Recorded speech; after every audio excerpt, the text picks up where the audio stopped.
3, two, 1. Monkey bars.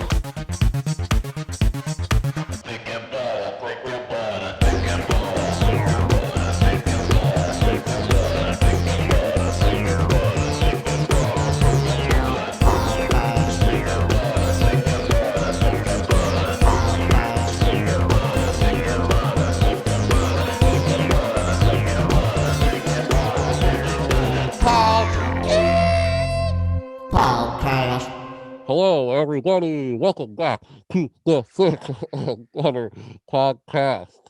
My name is Alex, My name is Jesse. aka Thicc. But This is episode 83. Holy Jesus. so close. And it is the second week of 2021. Yay. 4 days away from the new era of the presidency in America. Thank fucking Christ, because So what a excited. shithole. So excited, you know? So spreading with excitement. Everything's gonna change. The world is going to be back to normal. It'll be unbelievable. We won't believe it until, I'm so worried that Biden's gonna get assassinated, honestly. I'm not. I'm still. Maybe not that. I'm definitely worried that something will happen. Yeah. Yeah. I don't think that's a stretch, you know? You know what is Unfortunately. unfathomable to me about all this shit going down with politics right now is that obviously them storming the Capitol, it's just okay, this is shit, and these Wild. guys are awful, and this is horrible. Yeah. And I remember kind of talking about it where I was really clear in last episode about how I found it despicable, but I was trying to sympathize with their thoughts. But I've been astounded by, as the week has gone by, how vile these people really are. Yeah. It's it's just they beating up on these it's horrible. It's it kind of makes me laugh how laughably stereotypically evil these people That's seem. what I was kind of putting out. Terrible. When I was talking about it last week, where I was like, these people are it's so crazy. It's the most stereotypical, person. Okay, dumb American. You think of these people. If you were to draw a dumb American, you know, this is what you would draw, you know? And not only draw, it's like a comedy bit, you know? Yeah, seriously. It's so insane. But I think the craziest thing ever to come out of this is Trump being banned from Twitter, Facebook, and impeached for a second time. The thing is, the social media thing is an interesting question. I think they did the right thing because truly, but it's weird, right? Because on one hand, I wouldn't really support that and kind of censoring somebody, but this is kind of worse because there's actually real world implications that are going on. He's basically a cult leader that is using Twitter to do these things. You know, and obviously you don't want that. He was taught he never would admit it. Trump would never admit it, and sure, technically he did. It wasn't him who organized it, but he was clearly. Everyone was saying this, and it does seem pretty clear. It's just well, it is because of Trump that this violence was incited. You know, he was the figurehead that got everyone all revved up. And I also think that with the Twitter thing, that's also the fucked up conundrum with that is that I don't know the exact history about it, but my reading, what I've looked into it, it sounds like Twitter would have banned him a long time ago for just being a fucking bully for so long, but they couldn't for national security because he's our president. That is so fucked up. You can't stop cyberbullying because the cyberbully is the president. That's so messed up. That's crazy. It's this is I mean, my kids, man, when they're 15, history class, we're gonna come home and be Dad, what the fuck is going on in 2020? Honestly, I am went through it now. It's crazy. I'm so curious to see like how this is going to be described in history. You know, I'm so interested to see what that's like. Yeah, we're not going to really know until we're a couple of years after it and see the implications of it and kind of what this all really meant for the progression of the world. I know people are like freaking out about this, like this is a serious point in political history, but I'm curious to talk to some people who lived through, you know, like Vietnam, Reagan, and all that stuff. It's like, how does this compare? Is this worse, as bad, not as bad? No one's been impeached twice. Yeah, it's definitely that's true. Yeah, there's a lot of firsts going on right now. He was the host of a reality TV show. I've never seen that before. Yeah, definitely.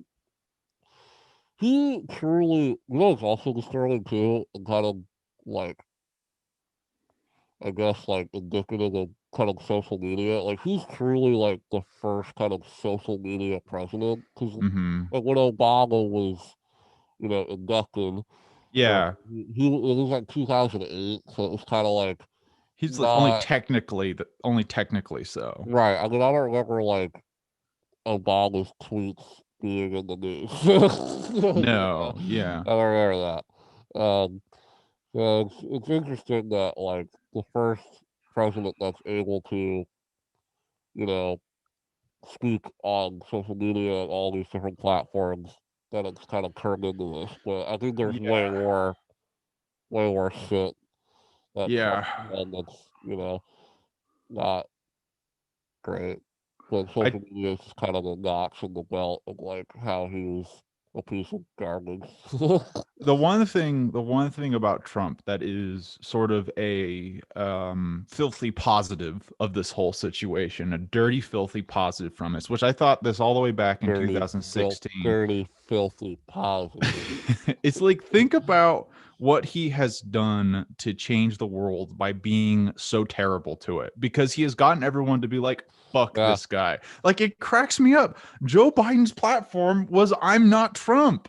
No one gives a fuck about Biden. Right. I don't give a shit who he is. I don't know what his policies are. I don't know anything. I don't fucking respect the guy at all. He's just not Trump. And that's what everyone is saying. He's just, that's like, it's like the world, and it's like, it's honestly a great thing to see what's happening with this whole campaign of everyone just being like, fuck this guy. Yeah. Stupid racist idiot. The crazy thing that I'm so curious about is like what he's gonna do after office. Like what is gonna happen, because it's weird because like, is he gonna be banned from social media forever? Yeah, right. I mean, I would hope so, because like I think he has enough followers, clearly, that, he could, if he's out of office, I mean, he's just like, being this leader of people will believe anything that I fucking say, Yeah. And that that's kind of scary, he is a personality of a dictator, the narcissistic mentality. Cult of personality, it's the cult of personality. So like, that's a little scary, but that's a great point. You just start like a Donald Trump, Trump clan. You start a YouTube channel. Oh God, for fucking bid, dude. He's probably gonna do that. Oh man, you just like said that into existence. He's gonna be a YouTuber. Oh God, he's gonna be the new PewDiePie. Oh. Anyway. Speaking of cults, I wanted to say this to you. I wanted to mention this to you. So we mentioned Chris Stutman on this channel. Yeah. On this podcast a lot. And I just want to say, I admire the fuck. I mean, I've always liked him a lot. I've been a fan of him for years and years and years. He's a great reviewer. He is. He inspired me this week. He put out that video about, he revealed that he was grown up being a Jehovah's Witness, and, all the trauma and all the, he did not have a good childhood. Yeah. Needless to say, and not only did he not have a good time with that, he was basically raised in a cult, you know, Yeah. and him being so honest about it, making this video, and also coming out as pansexual, also in that Oh, video. wow. I mean, yeah, I mean, That's I'm crazy. incredibly inspired by him, you know, because it's, Yeah. you know, it was, you know, speaking out about the Jehovah's Witnesses, you know, is not the ideal situation, because he will definitely be disfellowshipped, and his family will most likely never speak to him ever again. Um, Yeah. so Did he I mean, did he I would be surprised if he had a connection, if he's with the life he right, has now, if he had any yeah, he connection. doesn't, you know, he expressed um in that video that he doesn't. His mom is kind of cool, but his dad, he doesn't speak to his dad. Yeah. Um, and you know, That's it's just sad. I was after this, like I knew the Jehovah's Witnesses, but after I kind of did more research about it. Like I watched a documentary last night Yeah. about. I mean, it's not a way to grow up. It's not a way to grow up. It Yeah, really isn't. I really want to watch that interview. I'm just really curious. You just don't often come across something that seems to be an authentic thing like that on the internet every once in a while. It's No, rare to catch things. So I want to, and but also I like the guy. I want to know. I want to support it's him. also But crazy too because I've been subscribed to him for close to 10 years. You know, yeah, like I love his content. Dude. He's one of the reasons why I'm doing this. You know, like I'm yeah, doing this podcast. He really is, and so like it's cool to just see somebody who I kind of uh, has been an outlet for, talking about film where, yeah, as a kid, I didn't really have, you know, I had friends that liked movies, but not, nearly as the psychotic person that I am. So it was, it was nice to have, it's what's so great about YouTubers and, these people that you can kind of have a discussion with and, yeah.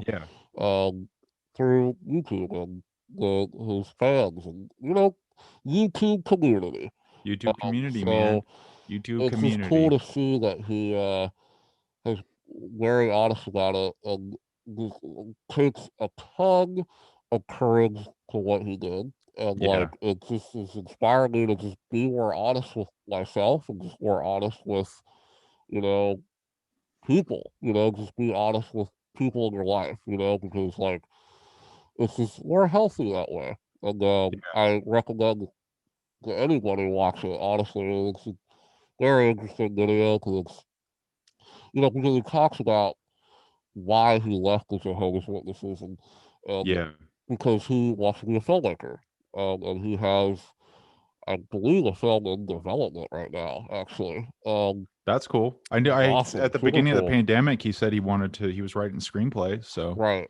Um, and so, but obviously, Jehovah's Witnesses don't uh, want you to pursue any art in any it's so form. fucked up. That's so disgusting. Jehovah's, well, yeah, dude, I don't want to leave it about Jehovah's Witnesses, but after watching this documentary and what they believe in, I can't think of something like a worse way to live your life than to do that, to Mhm. follow, because they basically believe, like, to boil it down, like, they basically believe that any second, any day, any minute, the world will end. And the only people that will survive are Jehovah's Witnesses, people that are Wow. basically following uh, rules of the Bible. That well, I put that in quotes because it's just a bunch of old white men in New York who come up with these rules and whatever. Like it doesn't say in the Bible you can't make films. It doesn't say that in the fucking Bible. You fucking kidding Yeah. me? Just for Yeah. example. And so like they basically you live in fear every day. Yeah. You basically live in every day's gonna die. Every day, like I might die in a second, and I have to follow these rules, or Yeah. else I'm gonna die. And it's like, what a horrible. way to live your life. And Yeah. after watching Chris's video and this documentary, it truly is a terrible way to live your life, especially as a young child. You Yeah. grow up, you don't actually.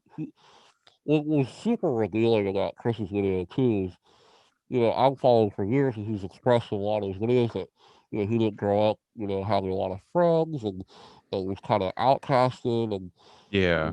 and like, he would express in those videos that, yeah, maybe because I was a nerd, but even like in my head, I'm watching this like, how? You're a cool guy. You're obviously like, how did you not have, you know what I mean? Like, Yeah.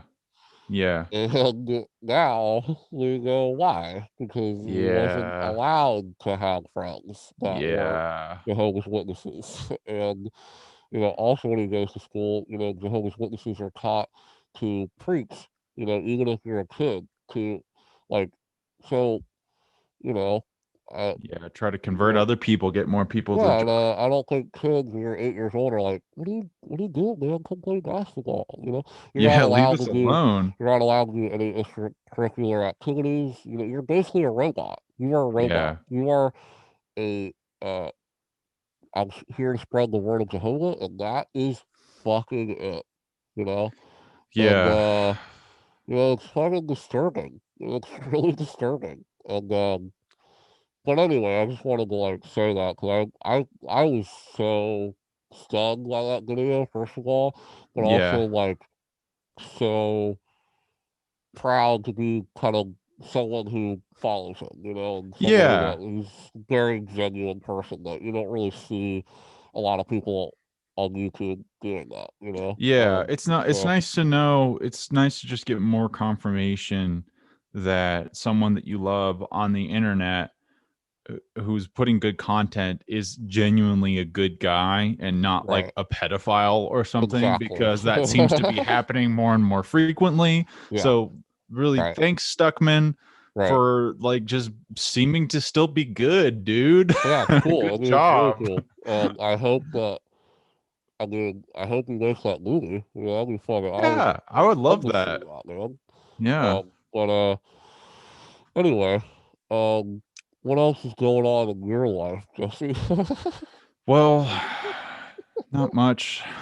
not Yeah, not a lot necessarily happens, but maybe we could talk about aliens a little bit, because I've been on talk a about aliens. stint. We I've got been an on a stint interesting with movie to aliens. talk about today. Uh, Yeah. and it is, yeah, it's related to aliens. But which is the reason I chose this movie, was because in watching all of this alien clips, it started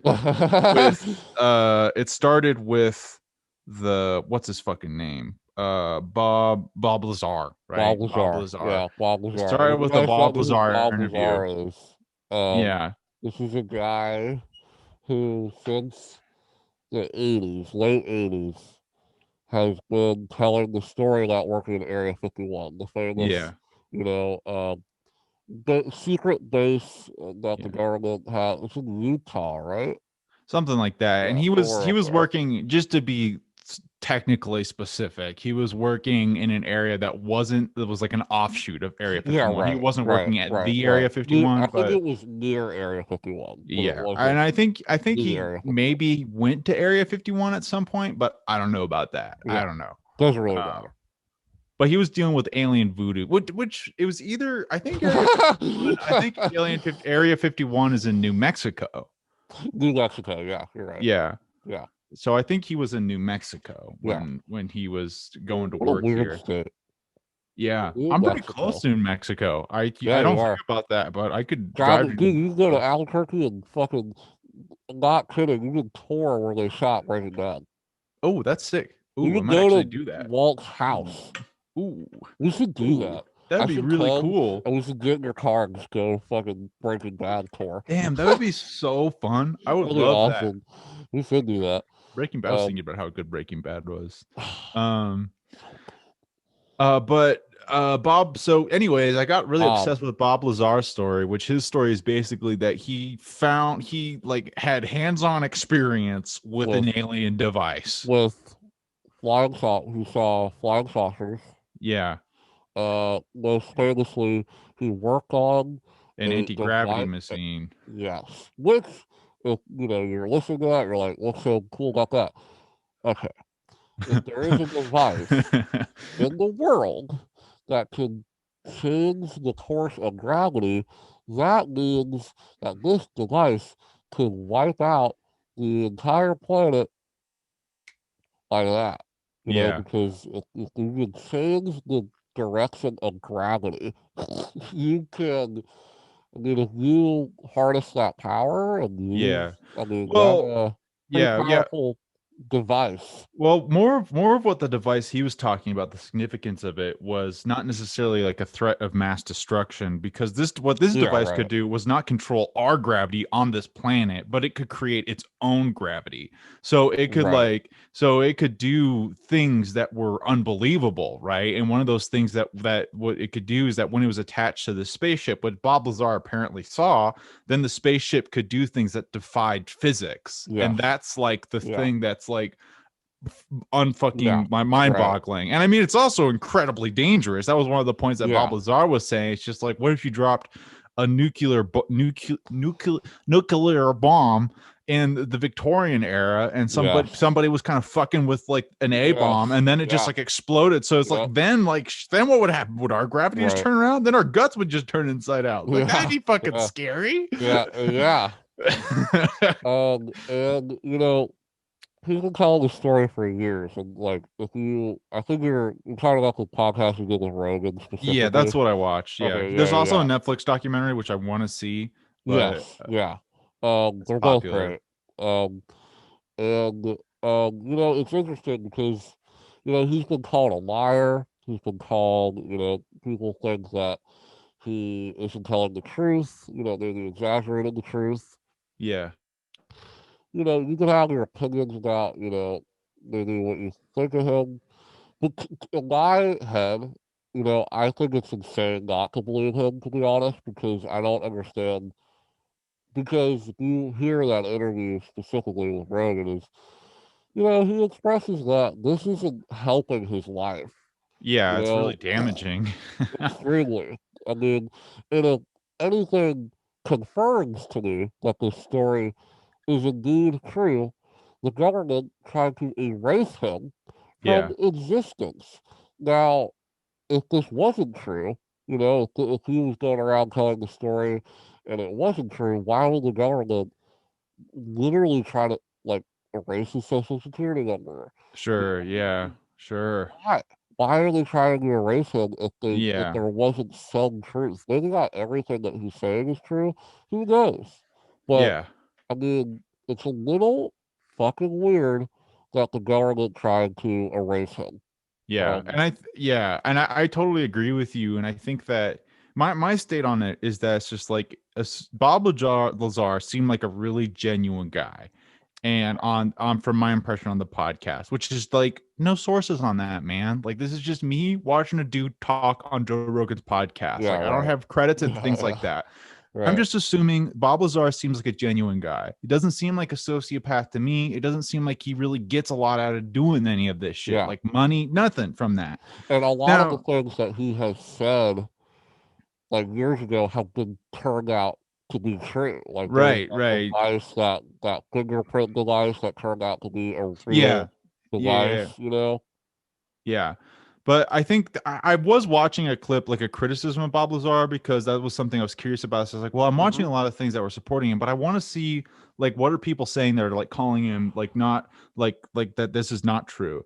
And I was watching this YouTube video on this guy, and he was like, he seemed to be very thorough, but I couldn't find a lot of sources that he was talking about. But I didn't necessarily, he had some sources that I didn't read, but he was basically claiming he did his own research and found like a lot of the things, such as the government, like he was saying the missing birth certificate and the social security numbers was actually because the investigator, like George Knapp, working with like Bob Lazar, was incompetent and just couldn't find it. And he was able to find it, but he was not. And then he was also claiming that all these people who were involved, that Bob Lazar was lying about not knowing these people, but like George Knapp and some other people were involved with this, that he actually knew all those people. And then he was even saying that he was involved with like a prostitution ring, which I think there is something where he got charged for like doing a prostitution thing.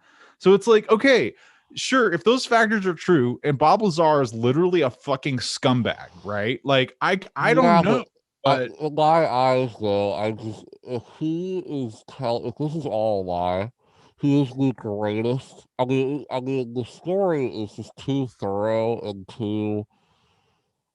I just like the details that he tells. Like, there's no, and I don't know, man. I want to believe it. I totally want to believe it. I want to believe that the government has flying saucers that they've been fucking yeah, experimenting on for years and years and years. And I mean, if you want my opinion, I do believe him. I might not believe Bob Lazar, but but think about what's coming out recently. yeah. I wanted to talk Yeah, about that we too. have Yeah, UFOs. yeah, So I don't understand. I am more inclined to believe him than than anything. Like yeah, maybe some of the details of the story might not be true. This also happened years ago. So like your yeah, memory isn't he also could be a fucking crazy person. Like he could be yeah. a Right, it's true. sociopath. He Yeah, could be a schizophrenic yeah, sociopath. But there's too much evidence yeah. like to Well, me that he was actually there, he actually worked there.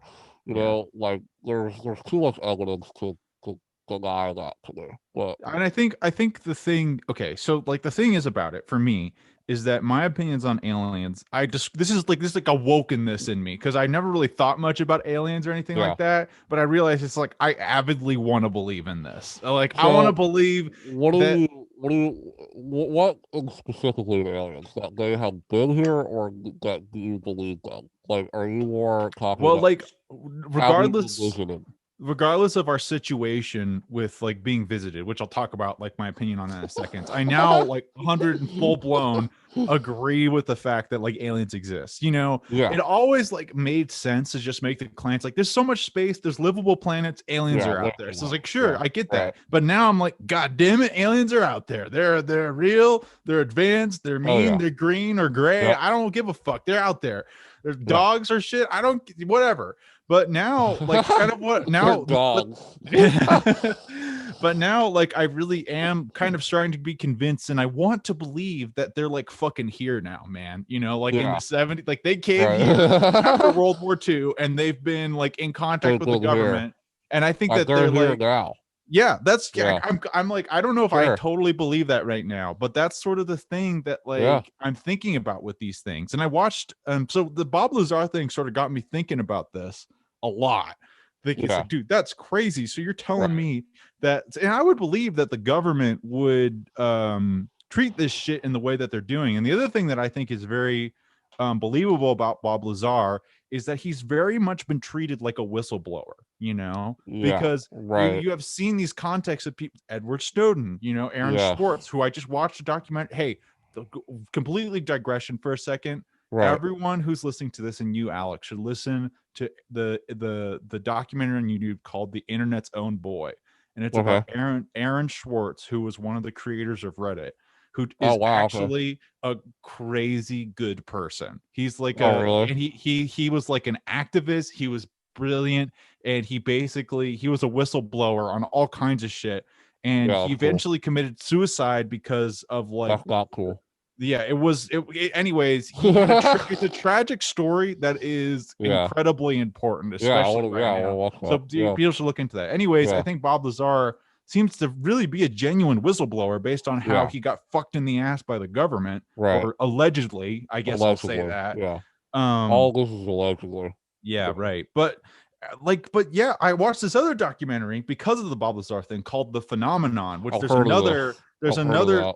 Yeah. which I got that from another Joe Rogan interview with the guy who made Yeah. it and one of the interviewees of The Right. Phenomenon. And that documentary fucking blew my pants off. That was Right. crazy to watch Yeah. that.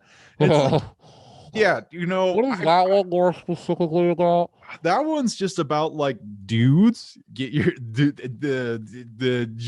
are UFOs. The government's hiding information about Yeah, right. UFOs, and you Yeah. guys, everyone needs to realize I this. mean, I 100. I mean, I got 100% definitely full. I mean, I just can't see. why it wouldn't be. There's just too listen, if there were UFOs, and they're maybe on an unidentified object, right? Like Yeah. a from that is clearly not made from the planet. Yeah. Of course, the government would keep that from us because Yeah. if that were to get out, as public knowledge, there would be hysteria, clearly that we are not alone, that we are, have been visited maybe there are aliens on the planet as we speak right now.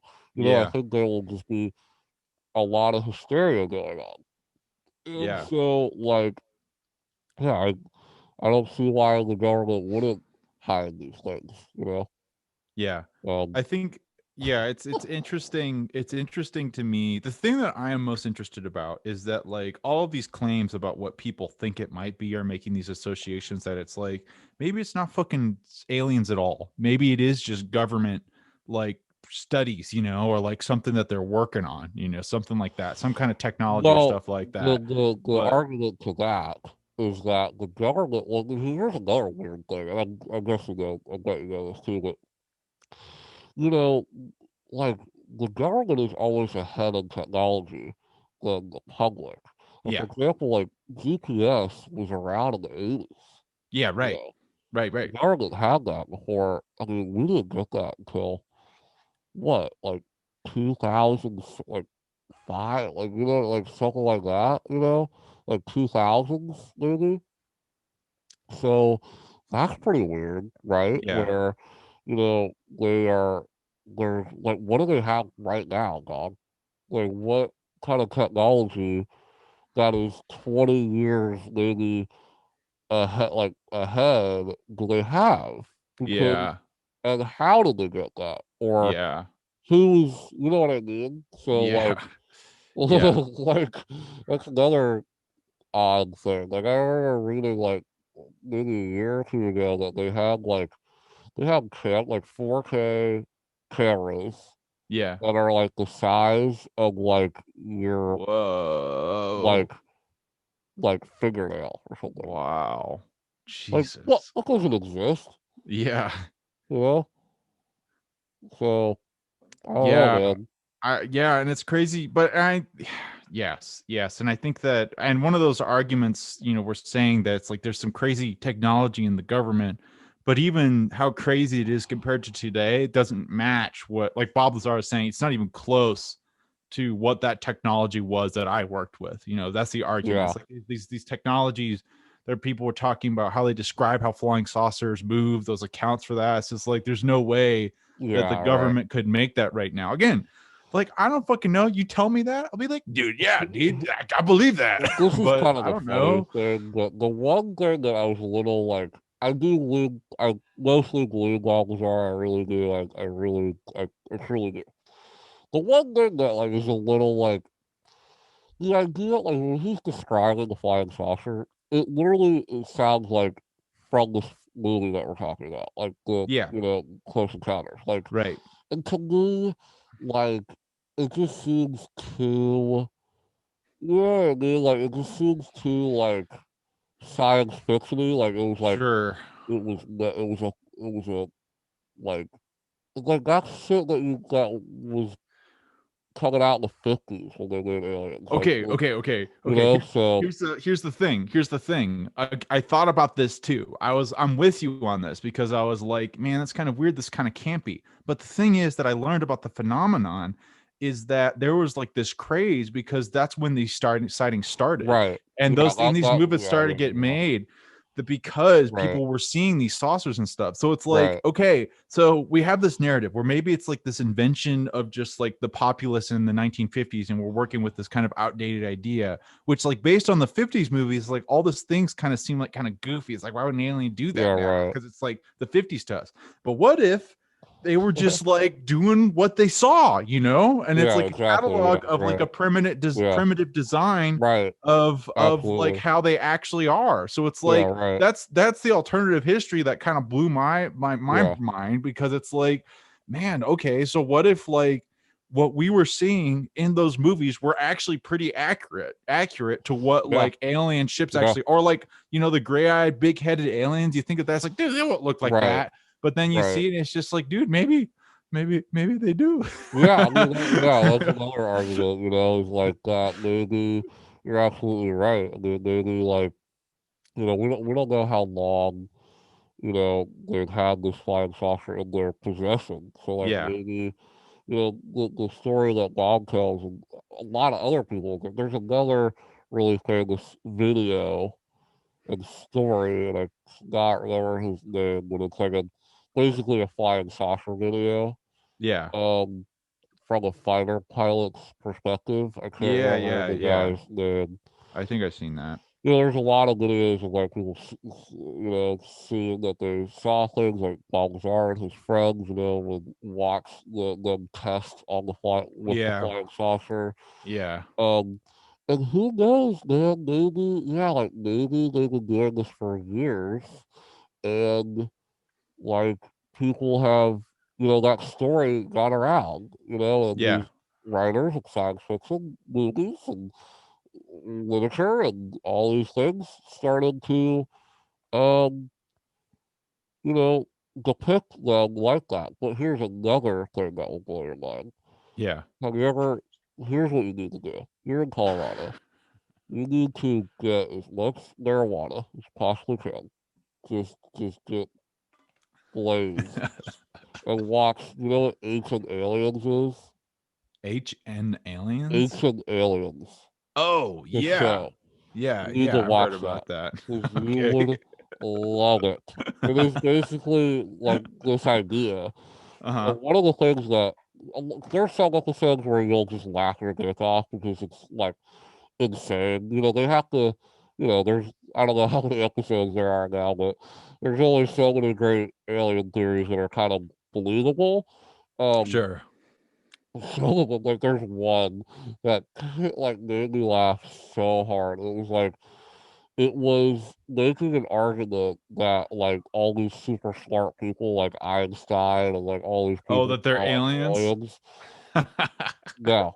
Um, but the most convincing and fascinating one, and I definitely have probably told you about this before, but a lot of these ancient markings at places like Sure. and on the pyramids in Egypt and Peru, uh, all these kind of ancient markings have really weird drawings that kind of look like a like a being in some kind of spaceship. Or Oh. so what the argument is that this is we've been visited years and years and years ago. I mean the big theory is that the aliens helped build the pyramids because Sure. uh, I'm not gonna say that I fully disagree with it. Like, I kind of, I mean, because, like, when you watch that show, it makes you really think that because the pyramids are so symmetrical.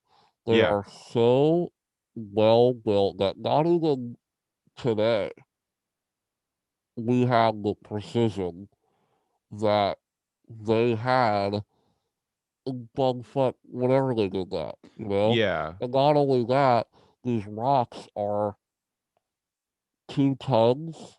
Sure. These Sure. humans lifted these 2-ton rocks like how high, Yeah. And so that's another, that's something Yeah, like that's that people interesting. make fun of, and I don't. I mean, I literally like I can't Well, see a human being able to do this stuff. well. Here's some other context that Eva was kind of talking to me about because I've been kind of bringing up these conversations because I've been like really jazzed because I Yeah, just love thinking about expanding what our yeah, of known course. universe and our Yeah, thought of process course. could be. Yeah, of And she brought up a couple course. of really interesting points. Which one? She had a great perspective on the pyramids things, which I'll talk about second, and then also she was talking about the morphology of like how aliens look. I'll talk about that second. She was saying about the pyramids, that important context. Like, I think that's a really intriguing idea, and I would love Yeah. to do I more mean, people, research and it's been arguments about debunked. It's that. been debunked, and Yeah. I get it. I just Yeah, and I think another thing that sort of like Eva brought up about that was sort of like in a white context, there's a lot of theories that come up like that just to dismiss that brown people could be like create these things, you know.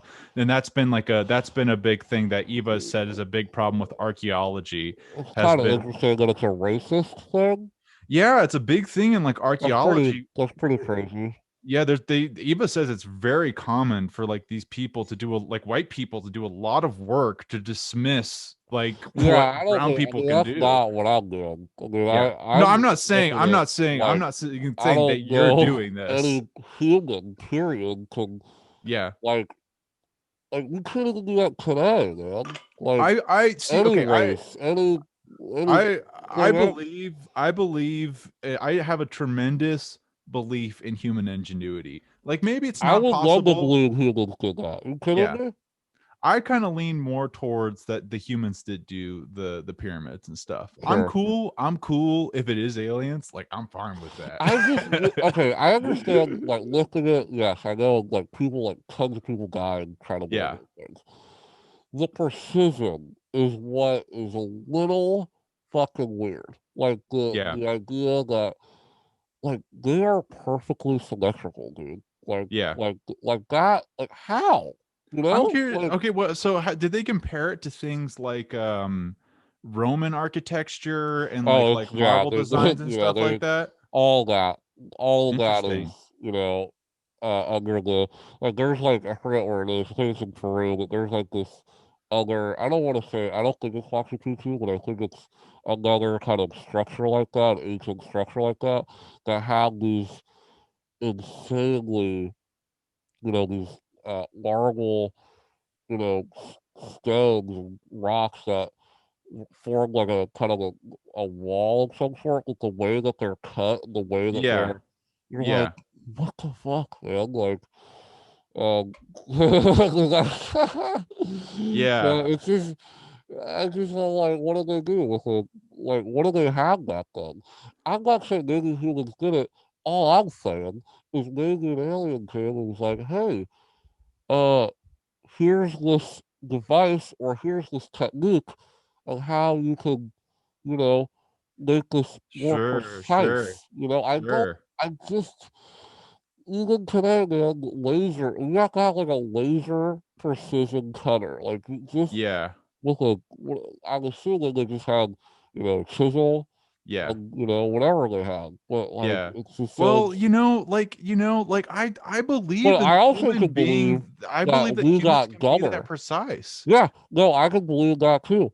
I can believe that maybe we got dumber. I can Yeah. see, I can see that maybe we have been favoring technology to help us kind of.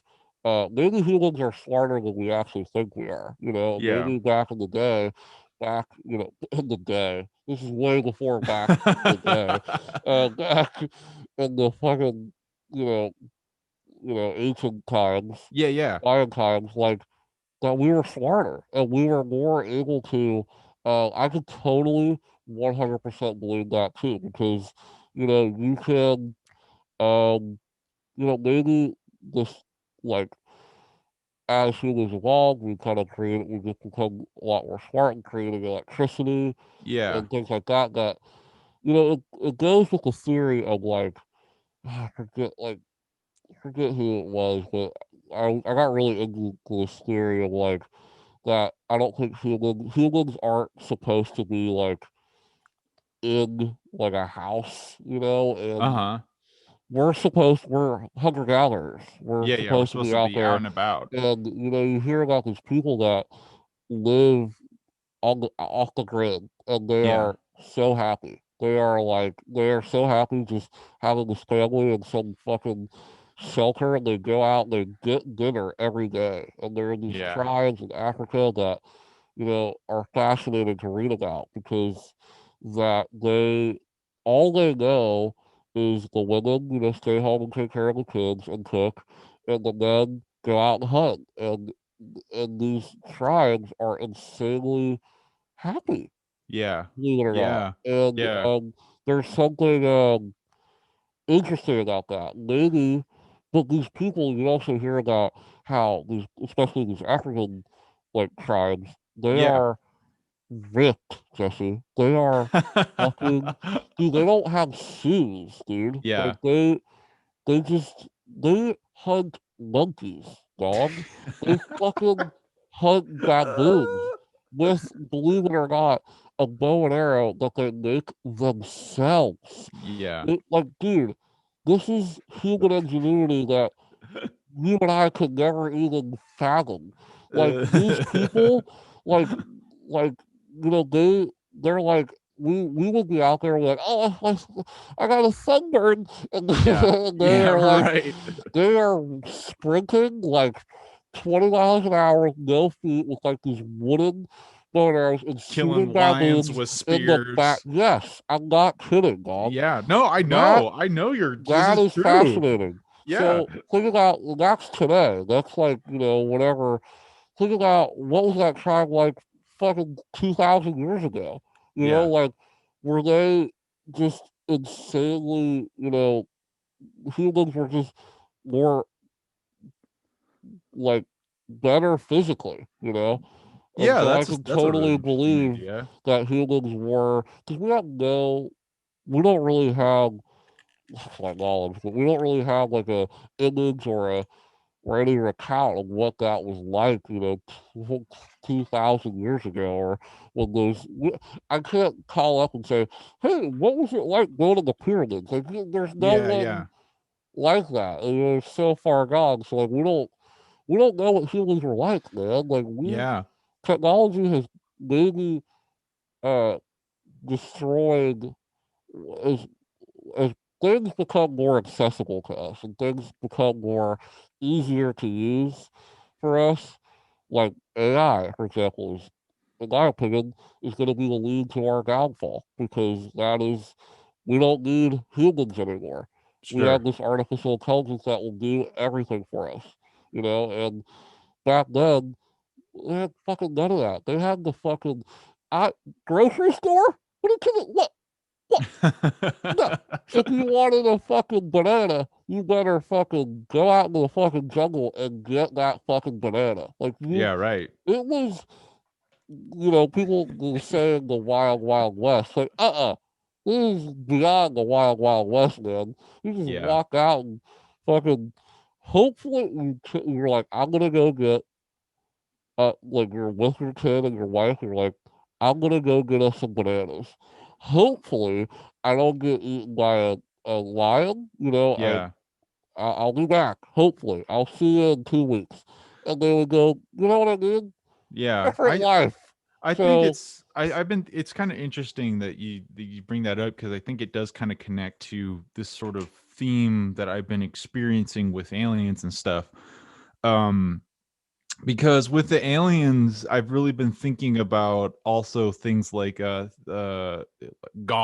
stuff like that, you know. exactly, yeah, right, yeah. Or Oh, dude, basically that's another. I'm telling you, dog, you gotta fucking go online after this podcast, order like the first 3 seasons of Ancient Aliens on DVD, and okay. you will have a blast. You will love it, man. But yeah, I think I will. That It's sounds super like fun. It's really funny. I think that will tickle me.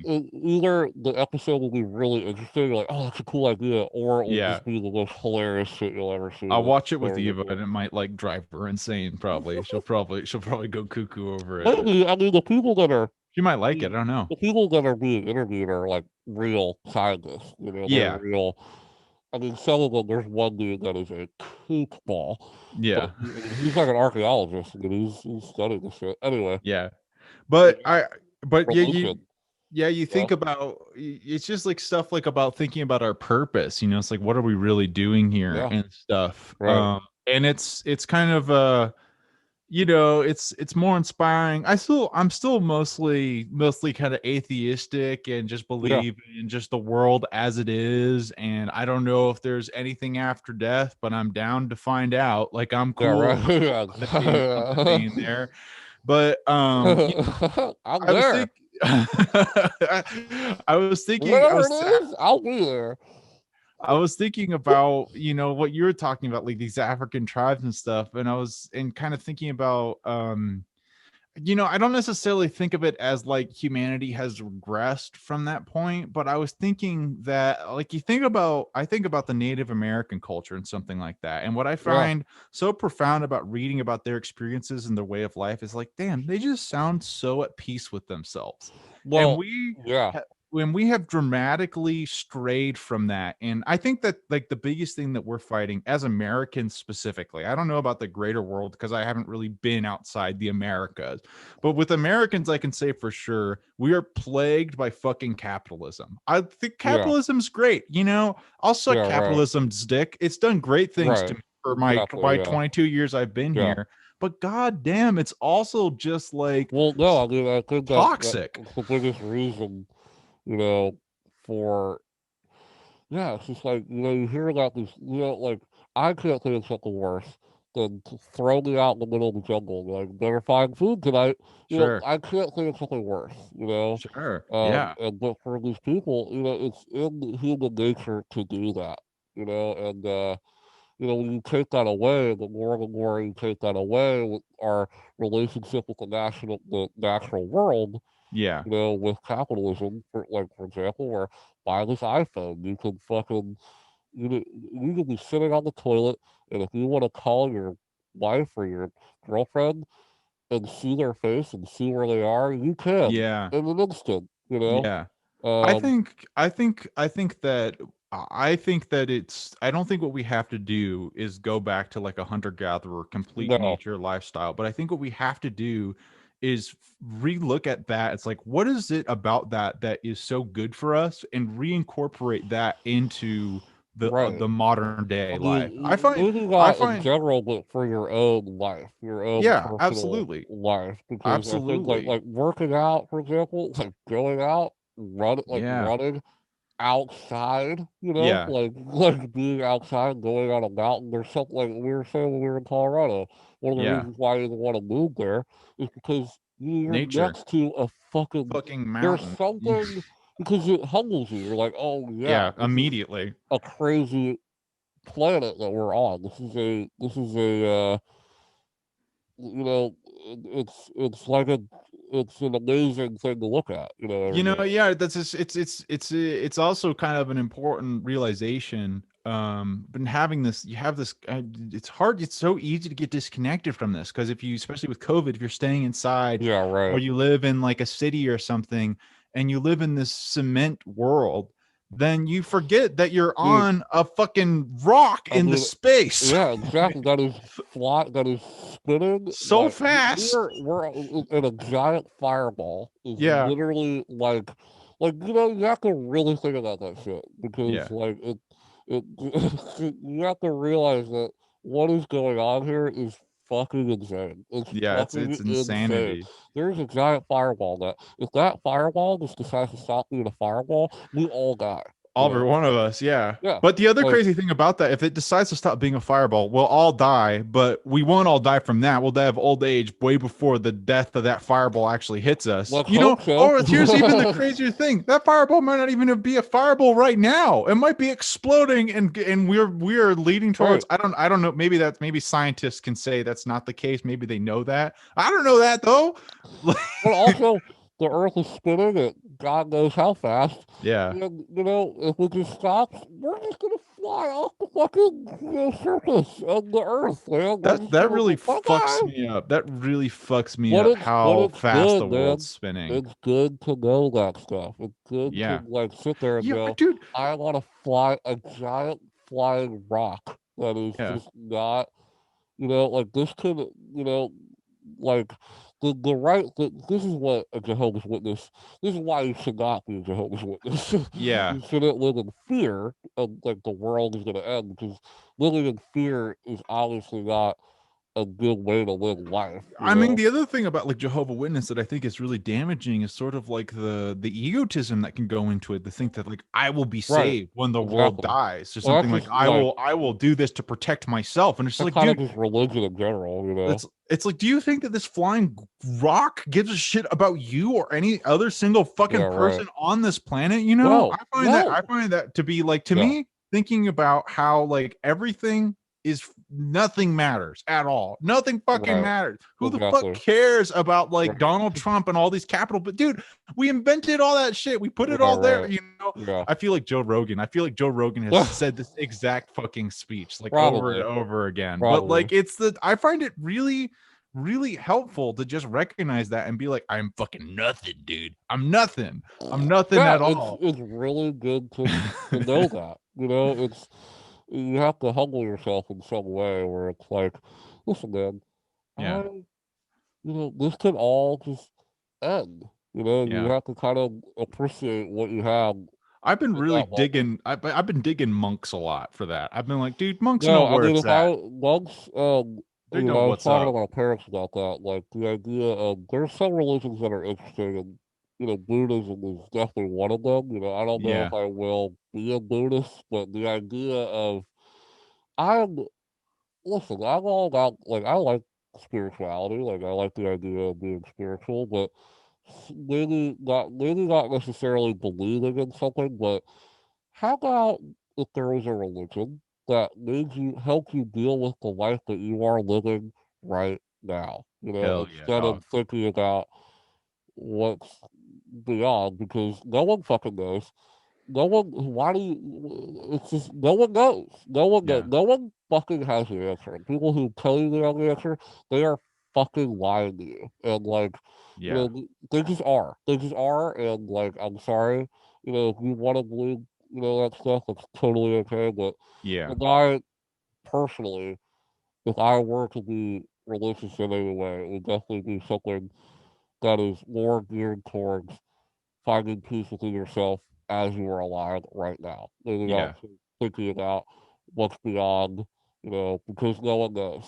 So I think that honestly, I think that all of these religions that they have a kind of through line to them, a seemingly sort of synthesis to it, where I think everyone's talking about the same shit. This is my kind of theory. I think all religions are talking about the same shit, but they're all like kind of slightly wrong. No one quite knows what's up, and maybe a little bit closer. And the problem is that you get some like pedophile fuck who gets in controls and says, dude, let's see what I can do with this. And I mean, crusades. What you said sounds like a joke, but it's not a joke. It's history. It's what has happened over and over again. It's not a joke. These pedophiles. I'm not even kidding. Like these evangelistic preachers that are, billionaires or fucking multi-millionaires. They literally were like, "Hey, man, like, if I own a church and I own religion, I don't have to pay property tax. I don't have to do certain things. I'm a religion. I'm a preacher, And so these fucking pieces of shit. I'm talking more about these like Kenneth Copeland and these big evangelist preachers that are like literally making millions of dollars just preaching and not donating anything to charity or anything. They're some of the greediest people we have on this planet. I remember Kenneth Copeland specifically was, he was asked about who he bought a private jet, which is, $400 million or something like that. He bought it. It wasn't charter. He fucking bought a $400 million plane. And he was asked, like, why he bought it.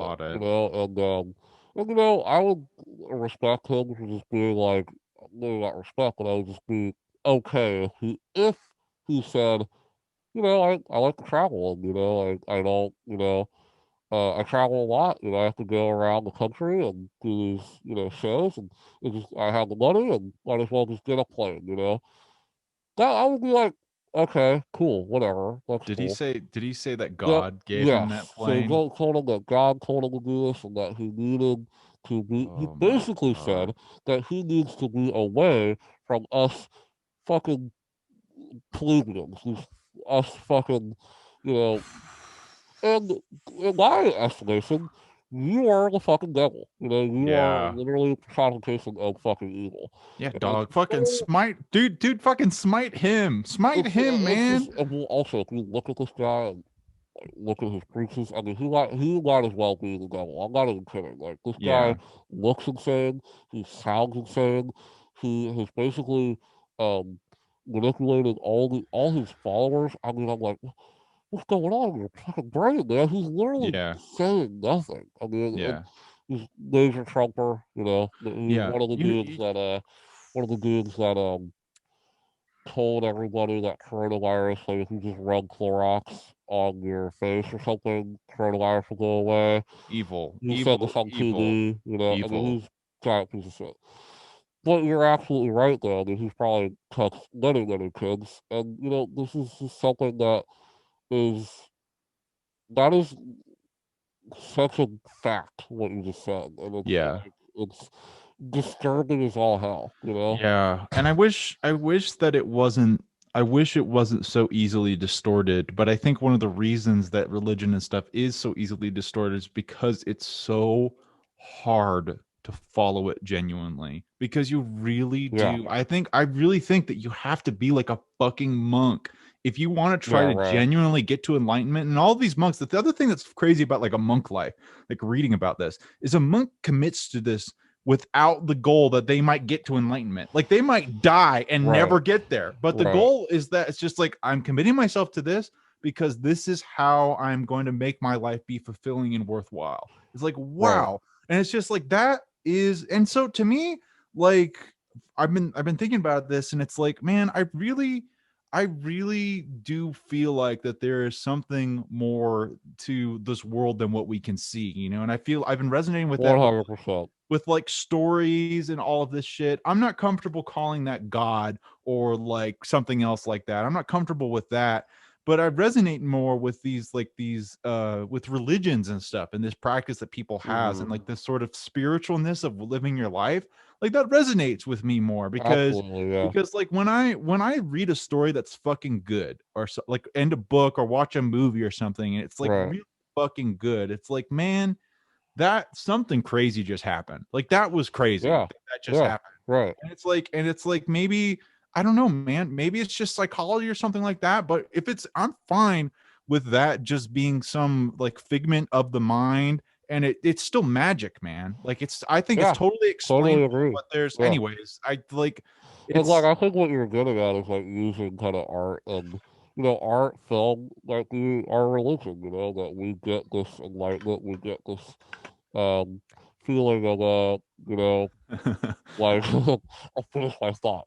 You get this idea of, feeling like, you know, life is worthwhile through these certain things. And absolutely. people you Absolutely. people are Christian, you get that through following the Christian faith, dude. Fuck yeah. Fuck Yeah. yeah. But like, I mean, I just think that there's just too much corruption in religion, Yeah. and there's too much uh think a lot of things about it that just disgust me, frankly. Yeah. I will never be a follow any type of religion as of now. Yeah. But because I don't need it, to be Yeah. honest. Yeah. But there's a I difference. Maybe, that's the thing. You hear about all these things that, people who struggle with drug addiction, people that maybe yeah. had Yeah.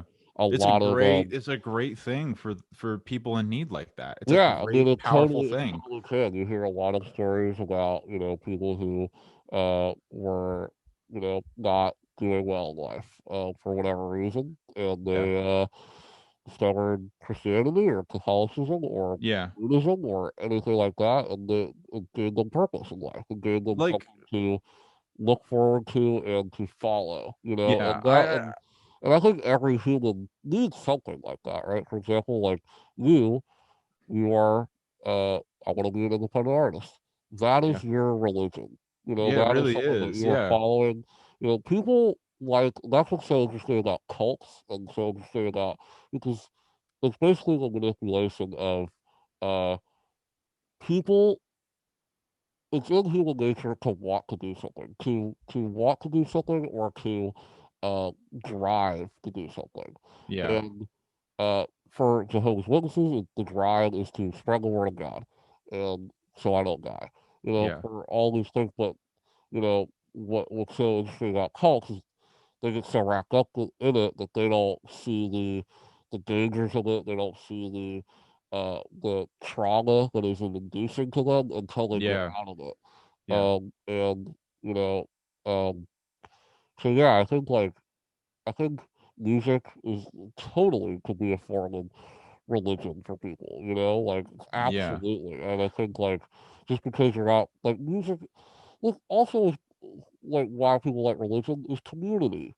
People like Yeah, totally. that's a great thing about it. Where you can go to your church and you have friends in your church and you're doing the same thing, you believe the same thing. You usually find people that you're like that your belief system, your values, you're the same, because you go to this church. And that's probably why it's sustained as long as it has, because Yeah. people love people, and like people find awesome people from churches.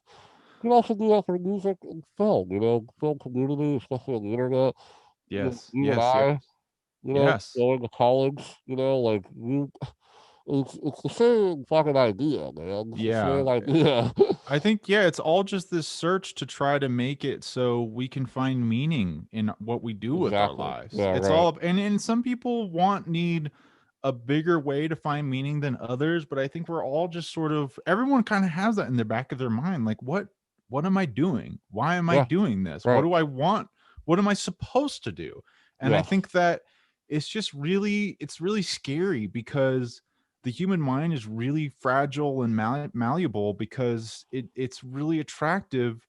Fucking college is the same thing in a lot of ways. It can't be a good fit for you. We can go through that and you can get stuck in academia for your whole Absolutely. fucking life. Yeah, right. Doing something just because it's something to do, because people out there, because these teachers, all this stuff, who are telling you to do these great things, which I have great respect for my college education. I'm so glad I got my college education. I liked my college education. I liked all my teachers, but I'm seeing more and more as I'm growing away from it, which is a really healthy thing in my opinion.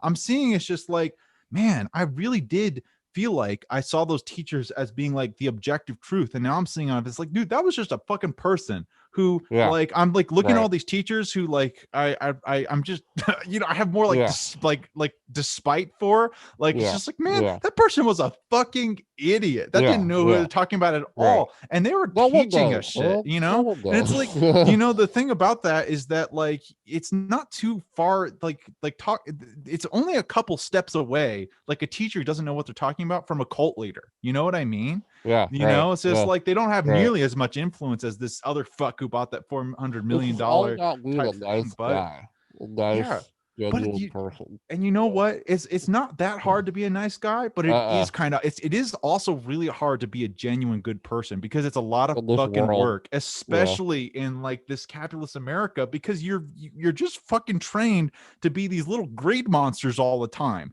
And it's like it's really hard to get out of that. It takes a lot of work. So that kind of sucks, but it is a good world at the end of the day. I like this rock a lot, and I like the majority of people, and I especially like, I think that I've been just so grateful for the immediate people around me. It's just like there's not a lot of people I actively dislike in the community that is directly around me, and it's like that is such a great thing. That is like more valuable than anything I could ever want. I think about that all the time, where it's like, we had, you and I, we had like maybe 10, like close friends that we would talk to a lot and hang out with a lot. Dude, that was like the perfect, it was like, perfect. It was perfect. We still talk to them. I still talk to these people, like to this day. Yeah. And, creating like very meaningful relationships is at the end of the day what matters, And like if you get that through religion or an alien. But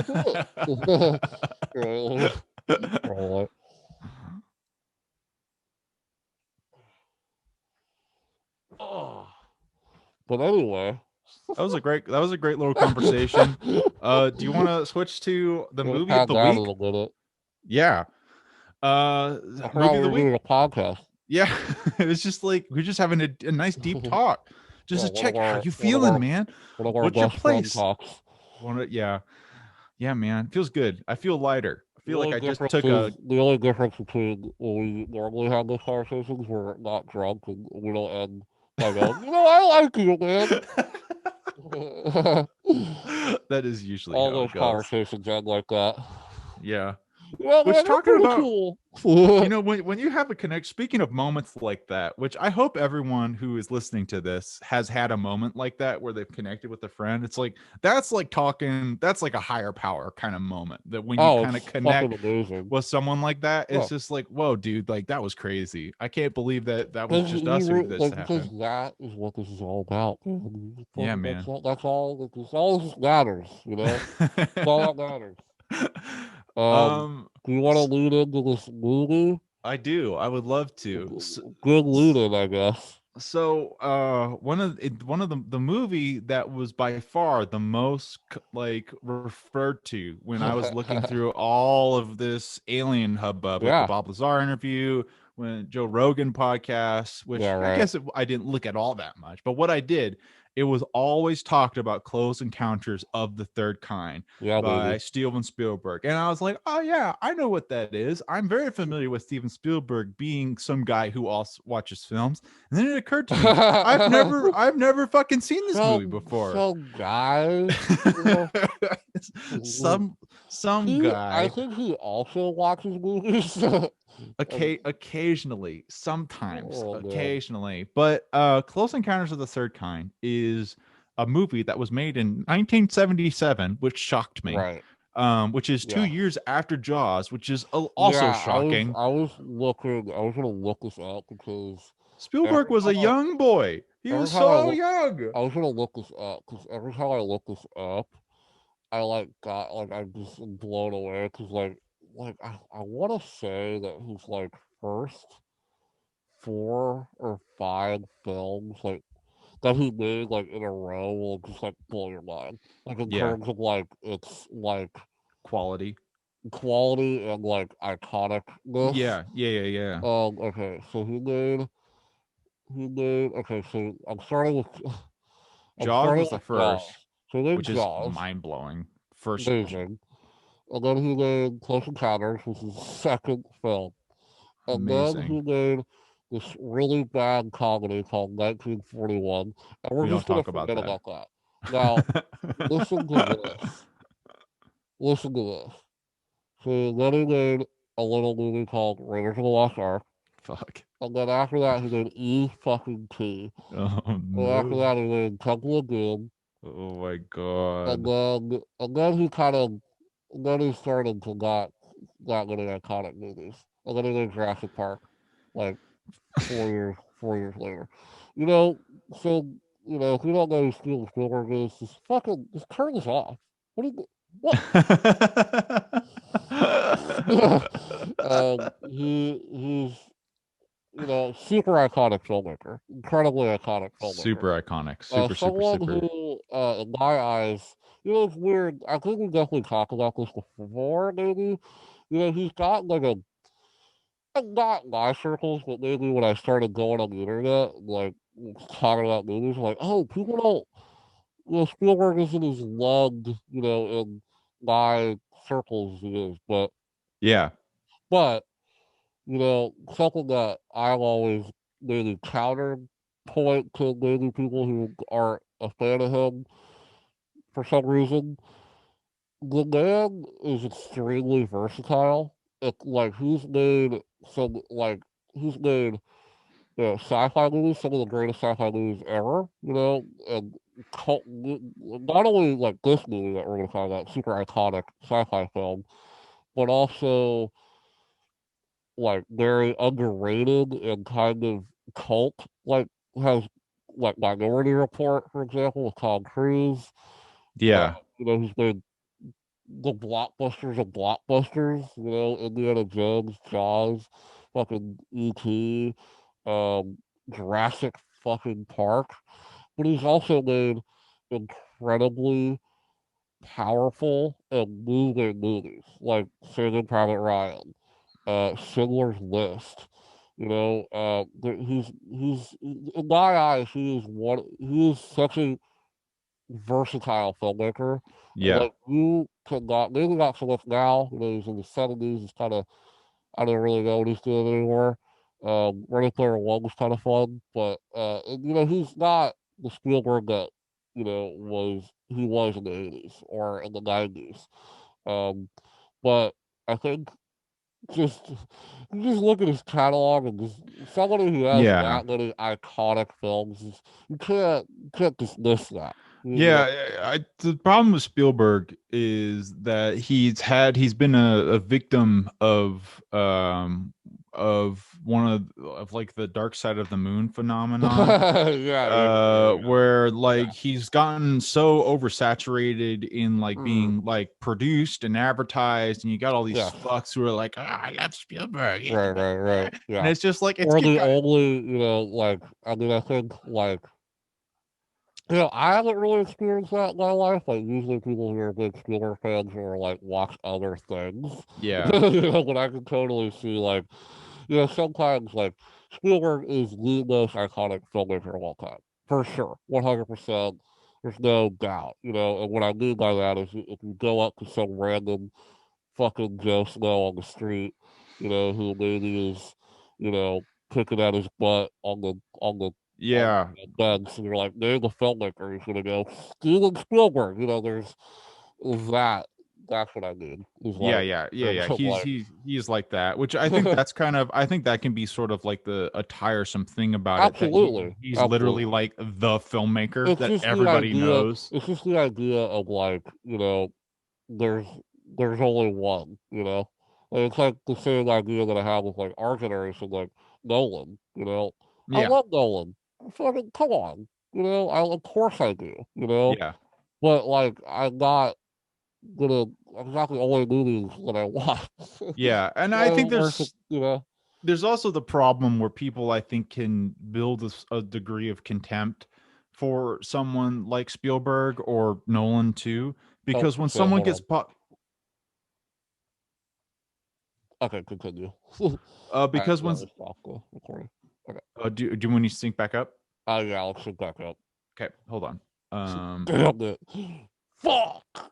Well, it'll be no problem. I'm glad we caught it. Okay. 3, 2, 1. Monkey. One more time. Yeah. 3, 2, 1. Monkey. Okay. Cool. Continue. So we were talking about like Spielberg and like. Oh yeah. I remember. The other problem that can happen with someone like Spielberg is that you get such a massive like the big thing that happened with Jaws is that it really changed the kind of movies that were being made. Right. And and you can get a kind of contempt for that because it shifted it from these really creative, sort of independent, experimental indie films to being like these huge blockbuster things. Yeah, and you can put that blame on Spielberg for doing something like that. But at the end of the day, like I've grown, like I can have that kind of contempt for, but it's like it's not like in history that we would just have been continuing down that independent route. Like shit would change eventually, no matter what. But also there was always, like the idea that there was always like, it's just like there's always blockbusters. There's always things like the idea that before Jaws, like they're all like, they're all these awesome art films. Like that's not what was going on. I mean, there were studio films in the 50s, or things that probably came and went that we don't even know what the fuck they are. Well, it's just that Spielberg specifically marked kind of an end in this experimental period when the film industry was struggling and had to support these experimental things, and then he came around. And we sort of shifted back to the natural state of things with blockbusters. The thing that's interesting about that to me too is like, it's not like Spielberg like set out to do that. Yeah, right. Like that's the thing that kind of frustrates me about it. It's like, yeah, like in a history perspective, sure. Like I'm totally, what you just said, I totally agree with. Like because of him, we got things like Twilight. Yeah, sure. But he's not.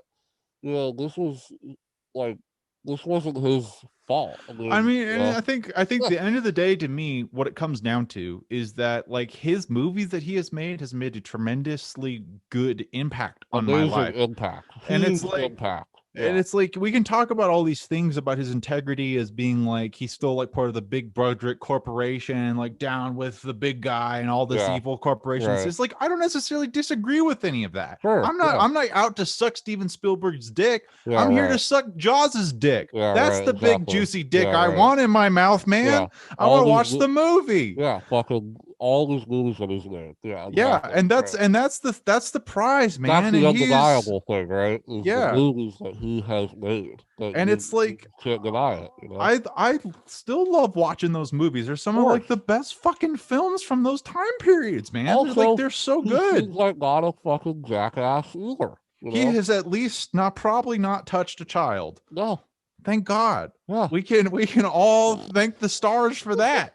Thank the aliens for that. Yeah. So, okay, after sort of like, this is another one of Steven Spielberg's iconic films. This is Close Encounters of the Third Kind, which is his Alien film, which I was so excited that I had really just never seen this before. It was so I don't know if he's Close Encounters, E.T. I guess he has made a couple. Does Minority Report count? There's like kind of aliens, but like hardcore sci-fi. Yeah. You know, he's gotta have another one, and I just can't. Indiana Jones 4. Oh yeah, it's kind of an alien movie, unfortunately. Yeah. He had to make another. Oh no. Anyway, I think he made another one. He at least made two, and this is one of this was one of the great ones. The most iconic alien movies of all time. Yeah, and this movie, one of the I really enjoyed this movie from beginning to end. I like that it had it had a hefty runtime. Like 2 hours and 15 minutes is really a long movie for 1977. I think, and it's the great thing about it is that it is so cool how he's able to sort of create this really complicated world with all these perspectives, where we have really one main character who's Richard Dreyfuss, who's a great character. I love his character. But it's like he also has, it's like the whole movie is sort of structured like the last act of Jaws, where there's these, it's this revolving main character cast, and it keeps you really engaged with it, and it sort of whittles down to focus on Richard Dreyfuss's character at the end of the movie, sort of kind of like an opposite trajectory of how Jaws' work, where it's like we follow like Brody at the beginning, and we go into like this three main character thing. This thing sort of has like a bunch of main characters, and then we realize Richard Dreyfuss is like, he is the pro tag for sure. Yeah, and like that was going to be the first thing that I was going to mention, is like probably my favorite thing about this movie is the different perspectives. Like the idea of, and this is, if I'm going to be honest too, like this is definitely one of my favorite alien films ever made.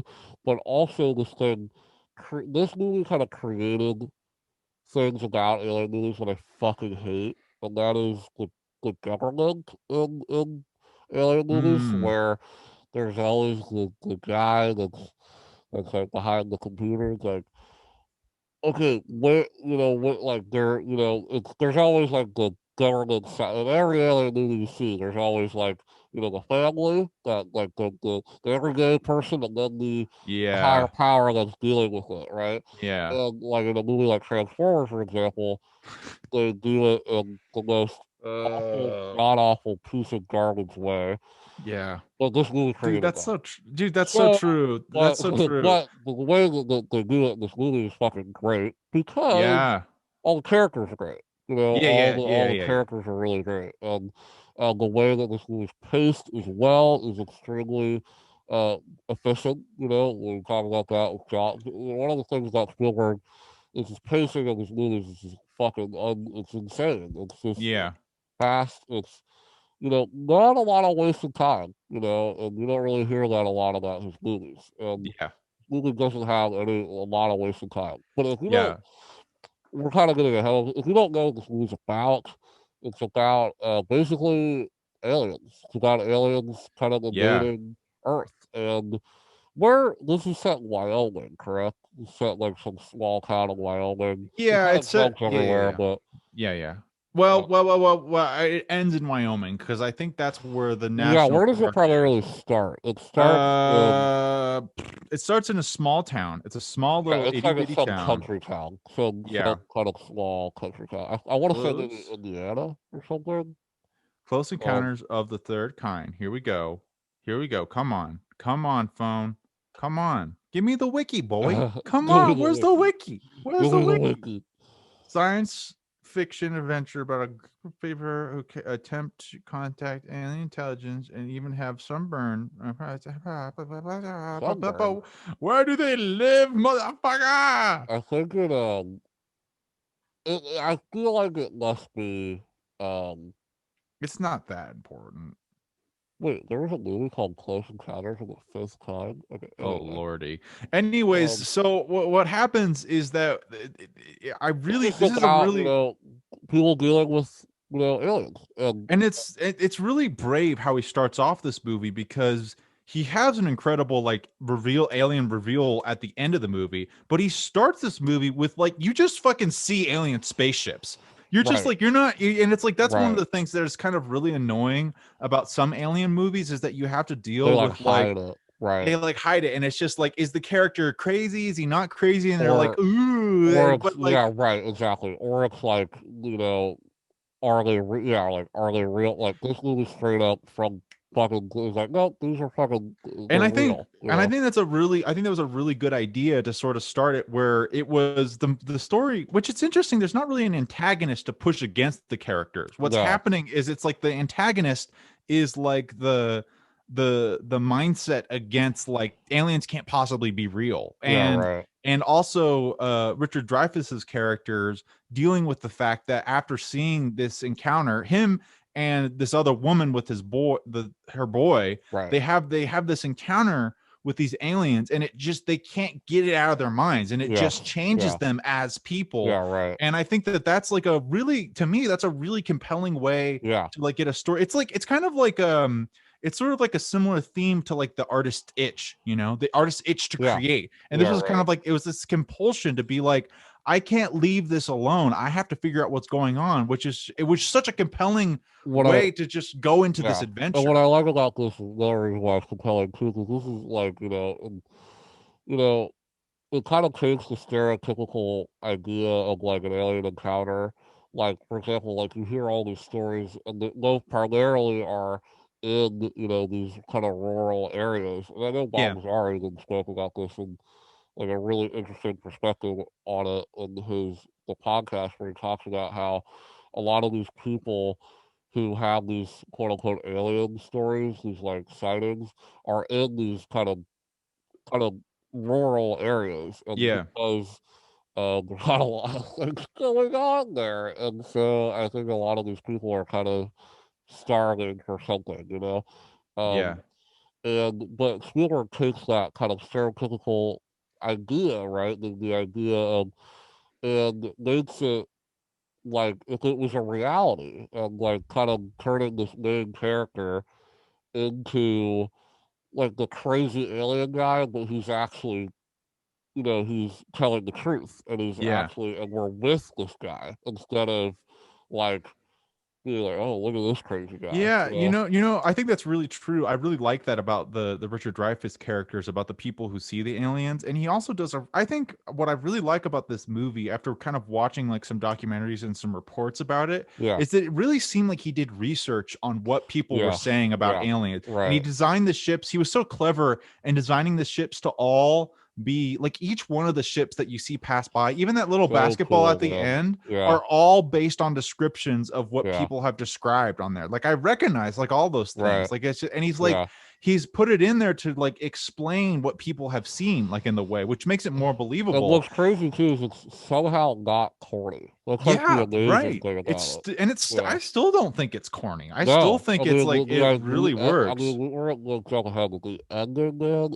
Yeah. Is so iconic and Yeah, I love the so ending. amazing, I and but like that could easily have been completely corny and and I think completely off. You know? And I think the ending is like probably the best part of the movie. And I still think yeah. that's like the one thing that I could think of being a criticism is being like some like looking seeing a little bit too close at the aliens and seeing sort of like some of the dated technology. But even Spielberg has kind of talked about like, yeah, I wanted that to be like less visible. So, and he said that they changed that in like special editions. So I'm really curious to see how he's depicted that, because it's like, I loved all of the ending, but I think it would be cool to see if they trimmed it down a little bit to see how that would feel. But I really love, again, like, you're right, it's just still really extraordinary how he was able, with the technology that he had in 1977, to create this really compelling science fiction like experience of like first contact with aliens. And he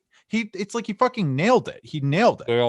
I mean, also the thing that's cool about this too is like a thing that, obviously is almost a trademark of Spielberg at this point is his use of like practical effects and how he kind of, the only thing was practical back then, but the idea, the way he uses effects in his movies, like Jaws, the way he was hiding the shark. Yeah. Dude, this, like you said, this movie came out in 1977. It still looks phenomenal. I mean, it still looks awesome. The end is still got all the spaceships, the design of them is so awesome, and the way that it's incorporated does not seem corny at all. Which, it's kind of blowing my mind as I'm thinking about it, like how the fuck did they even do that? How did they create like the big alien ship that comes over the mountain? Like that epic piece, it's like, what? It must have been miniatures and like forced perspective, like galore. Yeah, but like probably everything like that was. Another thing I want to what you made me think about was, which is sort of about the characters about this, which is like, you're so right. This is like, this film is, and this was so good, I didn't even recognize until you said it, how this is like the template of all these fucked up, boring ass like alien movies. But it totally is. But the other thing is that they only paid attention to the things that aren't necessarily that important about it. Because the other thing that Spielberg fucking nailed with the characters that he got going is that he made it so the character is always sort of this observer who's kind of obsessed and doesn't know what's going on, as opposed to being the only guy who's in a world of fucking morons, who is just plagued to be in like that fucking in Idiocracy, that movie. It's just like everyone else is stupid but the main character, and everyone's just like, listen to this guy. But like for these guys, these things that they're working against, all of it's very satisfying, because it's just like, if I was dealing like that press conference is annoying, and that guy who was a reporter, he's a dick, right? But it's like, dude, I've encountered people like that. That is what people would say to someone bringing this up with the evidence that you have provided, or his wife leaving him with the kids after that crazy freak out scene. Yeah, that's one of the things that I admire most about this film too, is like that, if you guys are curious, there's a great documentary about Spielberg on HBO. It's kind of, tough PC, but it's interesting. It's interesting because it's just kind of, it's like a 2-hour, 30-minute documentary about his life and how he became a filmmaker. And there's an interesting part about Close Encounters where, because he wrote this movie, he wrote and directed it, which is kind of rare. Spielberg he's not primarily a writer.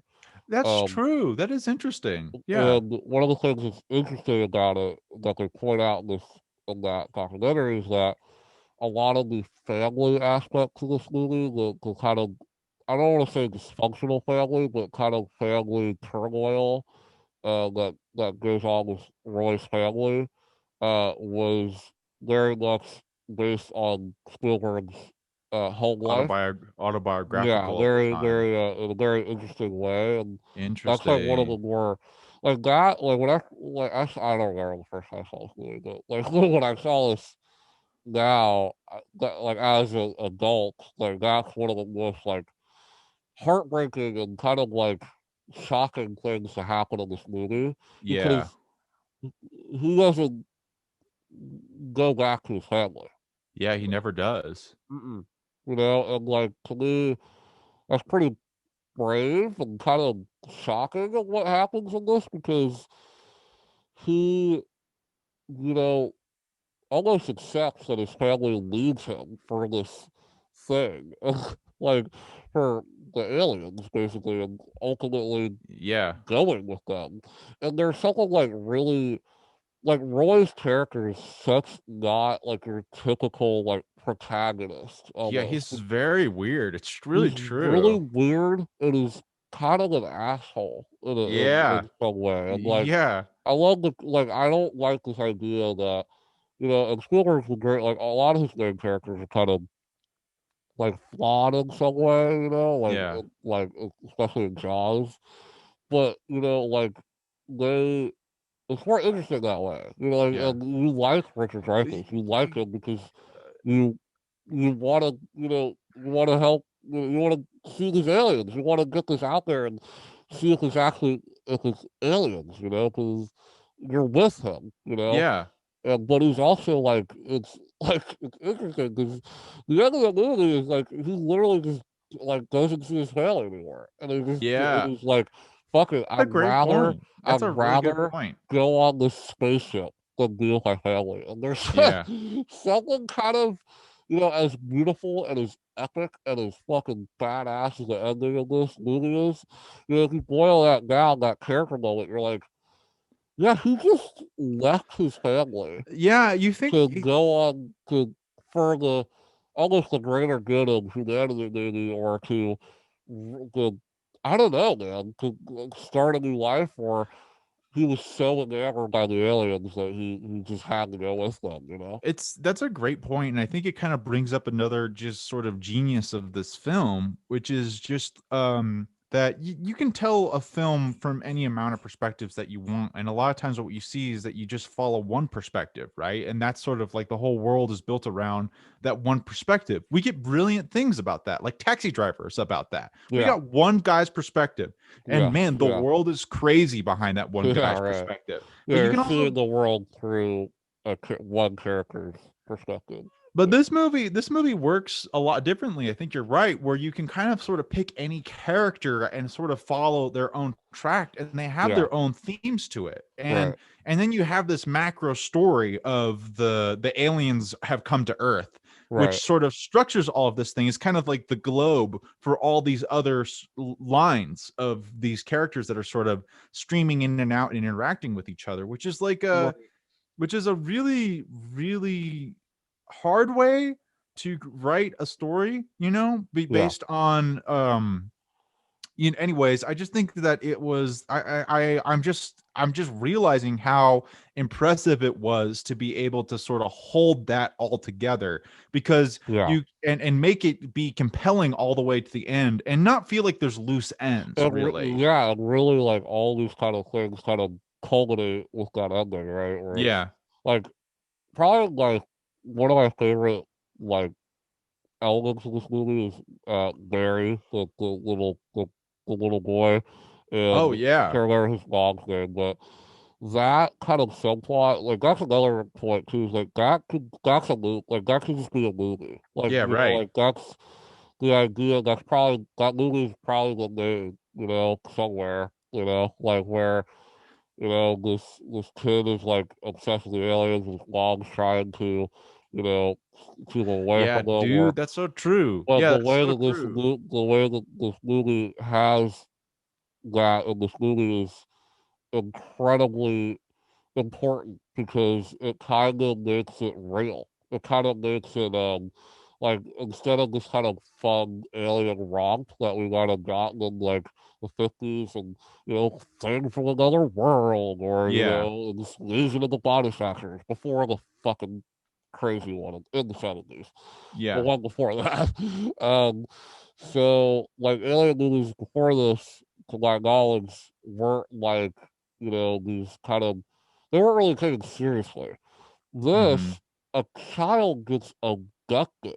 It's not like it gets abducted, and to this day, still one of the best and most like That Spielberg. scene was crazy. I don't care what you say about this man, but like he could make a fucking like tension film scene, man. Like that fucking scene is crazy. so awesome. It is so good. so awesome when the aliens like visit Barry and his mom, and Barry's trying to get to the aliens, and she's trying to shoot them away, and everything in the house is kind of moving. Yeah, dude. The Yeah. electronics. I mean, Yeah. it's an amazing feat in directing in terms of just the pacing of it, the tension, the real fear, and like it's a scary scene, but it's also really fun too.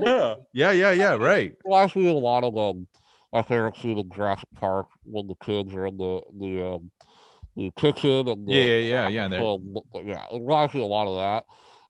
But I mean, it culminates with him literally getting abducted. It's Yeah. not like and like that makes it real. When that moment happens, the audience goes, "Oh shit, That boy's gone. that boy just got stolen." So you Yeah. have like an immediate like attraction to his mom. 'Cause like, I gotta get her We kid. gotta get that kid So back. like And the both kid's of actually likable, which is so I rare know nowadays to have a yeah, I likable know kid. Spielberg is one of the greatest director in terms of getting child performances out of Yeah. actors. Almost all his kids are excellent. Okay. I was hearing something weird. Yeah, I was hearing that too. You hear that? I I'm hearing like a kind of feedbacky thing, like a One, two, 1, 2. hello, hello. Okay, I don't get the sound on my end anymore.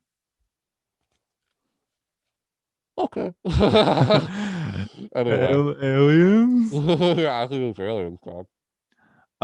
Yeah, I think that scene is definitely that was going to be my scene that I was going to bring up as my favorite scene because I just was floored. I was just floored by how genius Yeah. and well done that scene was. The lighting Um, too of that scene with like I mean, you don't get really more iconic when Barry opens the door and the fucking Yeah, that's dragon. that is Yeah. exactly the shot I was thinking of. And Yeah. I was thinking about Yeah. that and I was thinking about like, man, that's like a David Lynch shot because he Yeah. takes it Oh yeah. open Yeah. and he uses this music, the John Williams music to create this emotion. Which is, I mean, it's Phenomenal. amazing. Yeah, Oh, it's dude, fucking. we have to talk about the brilliance of. I love the way that he decided to commute that the Oh way that yeah, he got yeah. it commute. It's like a lot of times That was gonna be another point that I was gonna make. he has The this. aliens, how they're portrayed in this movie. Yes. Yeah. Yeah. And I think, well, and also the way that they decide to contact the humans, because I think most of the times what we see is just like the number thing, and they have like they figure out the longitude and latitude, and Right. and then they go to meet the aliens, and that's Yeah. the whole movie. That's in the movie, but then he also connects it by these people through art as well. So I love how they all culminate with while using like technology and cartography Yeah. and like science, but then through art and like culminating with music. That's And so and brilliant. it's beautiful, but it is brilliant because if you really think about it, if we were to communicate with aliens, Yeah. music would most likely be the way that we could communicate with them because sound is most likely a universal thing, Yeah. right? If you got ears, unlike our friend Alex, but if you got ears, then you Right. probably can Yeah, I communicate with mean, like there maybe could sound. be some like the way that the sound works in our world is most likely the way that sound will Yeah. somehow work Yeah. Yes. in all of Absolutely. the galaxy. Absolutely. So Absolutely. that to me is like one of the most genius ways that alien communication has happened in a film because it's like it kind of is plausible, I could Yeah. see that happening, Yeah, and totally. there's nothing more iconic too that end when they play the fucking the notes and it Yeah. kind of repeats back, it's beautiful, it's And awesome. and there's another example of sort of how he nailed this, because with that sort of scene of you seeing like the concert that they're putting on between each other, a lesser filmmaker would have explained like what Yes, they were saying. right. But he chose, and this whole movie is Not like only this. explain what they're saying, but like they also would have explained like why they're doing that. Exactly. Yeah. Exactly. Right. They would have just thrown in that exposition so people could understand what was happening. Yeah, But that was right. one of the genius about this film is that he just takes this really omnipotent, like from above look at it and just puts this information in a really compelling story and Yeah. just lets you put your own opinions to it. There's no like political like statement about this or what this all means or anything like that, you know? It's just humans Yeah. first contact with aliens. Yeah, Isn't right. that emotional enough? Can't we Yeah. just have that? Let that be enough. And it is. It's totally enough. It is Totally. totally enough to be compelling. And I was thinking about that through this whole movie. Like another example is the Richard Dreyfuss abduction scene.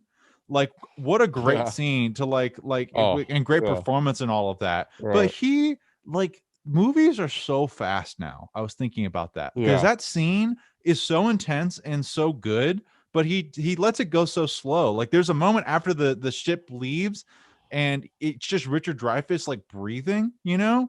Like he's just Yeah. letting that moment settle Yeah. in, you Yeah. know? And Yeah. that's really Oh, powerful. I love that scene too. Yeah, when he first has contact and the fucking his car goes out, like Yeah, everything in his car yeah, kind of shoots yeah. out. Yeah, I Yes. love that scene, man. It's so good. I love And what that scene has one of the best laughs in the movie too when the flashlight comes on. Ah! When he screams with yeah, the flashlight. Yeah. that's so funny. And I think it's a sign. I hope movies start to slow down a bit eventually. I think because it's like we're Yeah. getting great things from like action scenes and stuff. We're learning a lot by how fast we can go, and we're getting some great adrenaline inducing films. But Right. we lose a lot of emotion when we don't take the time to let ourselves I take it think. in. Yeah. I mean, I think like I think a lot of the best films kind of do that. They have these moments that, yeah, like we were saying, that let you sit in Yeah, that like Mad moment. Max Fury Road. That's a modern movie that Oh still yeah, nails that. oh yeah. The Lighthouse. There's tons of Lighthouse. moments that easily could have been. We bring that up every fucking podcast, We should but because it's the best fucking movie good, ever made. fucking good.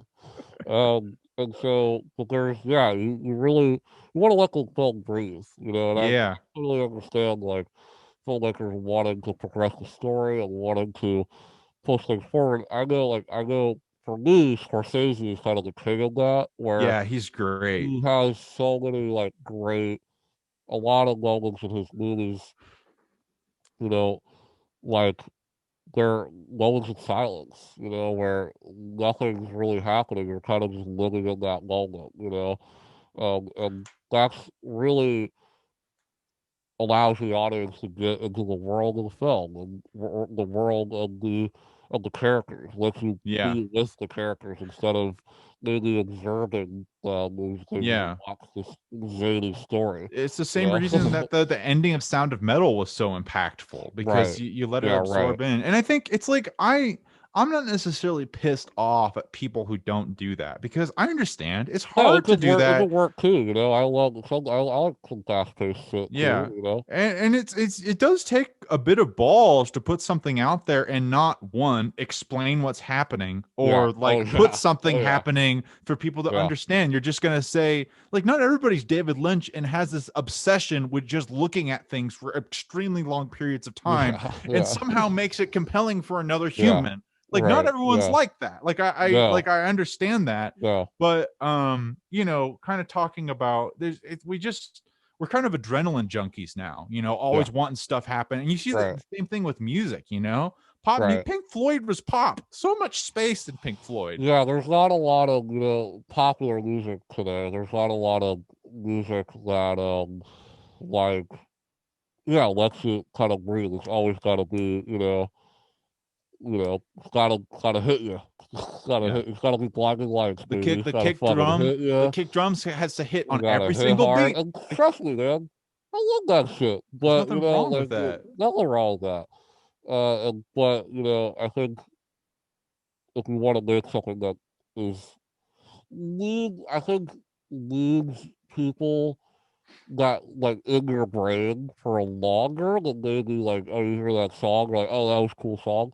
Yeah. Usually, like things that have this kind of slower pace to it, or Yeah. will stay with you, you know, Yeah. longer. And But I think the big thing that we can specifically say is the problem with it is it's like if you set out to make like an adrenaline rush film, you can make that be like a memorable and great film. But the dude, problem is I that the love problem with Mission like Impossible. exactly. But the problem Love it. is that it's this films like Transformers, you know, which are trying to get that same emotional pull that like Close Encounter does, but Yeah, fails horribly because that's not how you direct that, you stupid idiot. You know, you can't. you That's not stupid idiot. yeah, it's like you don't get it. You don't get something that like you won't get that emotional connection to the characters. It's like I always think that it's just like if we're in an adrenaline rush, why are we wasting time with these characters talking about how much they like each other? You know, these Right. characters are like Or cardboard. or we gotta go here. We gotta go here. We gotta go Yes. here. We gotta here. How about what? How's your day been? You know what? Yeah. How's your day? Yeah, Oh man. yeah, but yeah. I mean, I think also I think we haven't really talked about Truffaut is in this fucking Yeah, movie. yeah, and he's great. It's He's great. so good. But so obviously I didn't know that Yeah. like when I was a kid Yeah, you don't really who he he's like, who's this was. weird man? Yeah, who's this weird Frenchman? And so, but when I watched it, I was like, what? Like, this is so funny that he's in I this know. movie. Like, I I didn't even know, know. like, really who acted. Like, how did he, first of all, I have so many questions. Like, Yeah, how yeah. did he, like, why is he in this movie? How did he, like, does he know Spielberg? Like, Spielberg was just like, I want to get Francois Truffaut in this movie. Like, what? Yeah. If you don't know who he is, he's a super famous, well-known French New Wave yeah. filmmaker.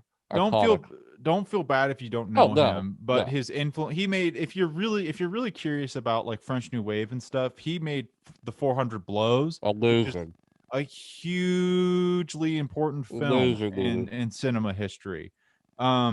But so Spielberg probably loves Francois Truffaut. Like honestly, Yes, Spielberg was I think he probably does. fanboying towards I think he Truffaut does. more Yeah, than Truffaut was fanboy. Actually, it was yeah, probably mutual because Truffaut loved American he movies. did. Yeah. But I'm not really sure. I'm not really sure exactly. I'm curious about the history behind that I too. just want to know. I just want I to know. know. Like, The one thing I think this is true. such a random, random guy to be in this movie. You know? Yeah, I think this is true, but I think this was his last film. Like, I think he Really? died shortly after this because Oh wow. Truffaut Okay. died when he was like 50 Oh, something. okay. He died Yeah. super young. So I think this might be the last video footage of Wow. Truffaut. Yeah. So, In which I don't film. know if that's Yeah. 100% true on in film. I don't know if Right. that's 100% true, but I think it might be. Wow. I think it's this is the most latest version of him that we see. So that's kind of another thing that makes this film sort of special to like Yeah. a for a film like Right. spiritualist, if you Yeah. will, Right. is Yeah. sort of like this just you know a last moment of this iconic person who is so Yeah. important to changing how movies were made. Totally. And he's so great in this movie. He doesn't Yeah. just feel like a cameo, you know. He didn't feel No. forced in In the there. movie. Yeah. And I really like that he spoke French. I love how Yeah. they did that, and Right. he kind of blended between speaking French and like some of it and speaking Yeah, that's a nice English. kind of character moment. I like character kind of trait where Yeah, it makes it more interesting where like he has that translator with him and he always has yeah. to kind of Who's also a translate. really interesting character. Yeah, yes, yeah, yeah, yeah, yes. Um so yeah, and I also wanted to mention like we didn't really talk about like kind of the government in this movie and Yeah, like how right. they're actually why they're kind of because it's interesting because what they're doing is like a lot of like you see this in sci-fi movies, and I really had to think about like why does it work in this movie? Because I usually like am like so bored and do not want to see like the government like doing research and like figuring out Yeah, how to. But yeah, somehow like he made it work in this movie because I think the opening scene has that. Like the opening scene, like it it doesn't like sneak up on you. Like when the movie it leads you into like, hey, this is going to be a big portion of the movie. Like, this is going to be a big part. And because, like, I love the opening scene because it's basically, this organization, they are looking at these, old 1940s fighter jets that have not been Oh, seen, yeah. in the 40s. And then, like, so showing that these guys are obviously investigating, like Yeah. they're already on it, and this is already they're already kind of looking for. Yeah, which also I think goes to show that Spielberg did his research on this, because other films would fail because they would say, well, obviously the governments are going to be the people who are like, aliens don't exist, and they're going to be against the fanatic who eventually proves to the governments that aliens actually do exist. But Spielberg did his research, and they're like, what I like about this movie too is it's not like there's some alien movies that are like, yeah, government, yeah, America. yeah. This doesn't do it. Like, this is kind of, because the way that they are basically trying to hide like, they're faking this virus. They're basically, it's kind of funny, but they're yeah. Like, imagine that was happening now, or coronavirus is just like they released it to hide the aliens. It's actually aliens. We shouldn't be giving anyone ideas. Coronavirus is actually a big ploy to hide aliens. Yeah. I'm sure that someone out there is saying probably. that. Yeah, there's probably a conspiracy out there. 100%. All Chinese people are actually aliens, and they're out to get us. Wuhan flu, more like space flu. More like the Kung flu. But can you believe that our president says that? No, oh my god. No. I think what's worse is the Chinese virus. I think that's oh my god. The Kung flu. All of them are so bad. The Kung flu. I'm not gonna lie, China. When he said that, I laughed so hard. Yeah. It's so insane. Like, what are you doing? Anyway, but yeah. like, the way that they're doing that is not, like, they're assholes kind of in that regard, where they're kind of treating the people in Wyoming and Richard Dreyfuss's character, from, like, this is only government only. Yeah. So, like, there's that great kind of, we are with the government because what they're doing is cool. They're doing good work where they're, finding out where the aliens are, longitude, latitude, how they're communicating with the aliens. And, like, I love that scene where they learn, like, when you first see him kind of, use the keyboard. Yeah. And kind of start to figure out using music to communicate. That was yeah. So, but it's also like the same thing with the people, with Roy. He's not, like I said earlier, he's not like this perfect person. There's no perfect person in this movie. Yeah, I think Barry's perfect. Barry is. He just wanted to. The kid. Yeah.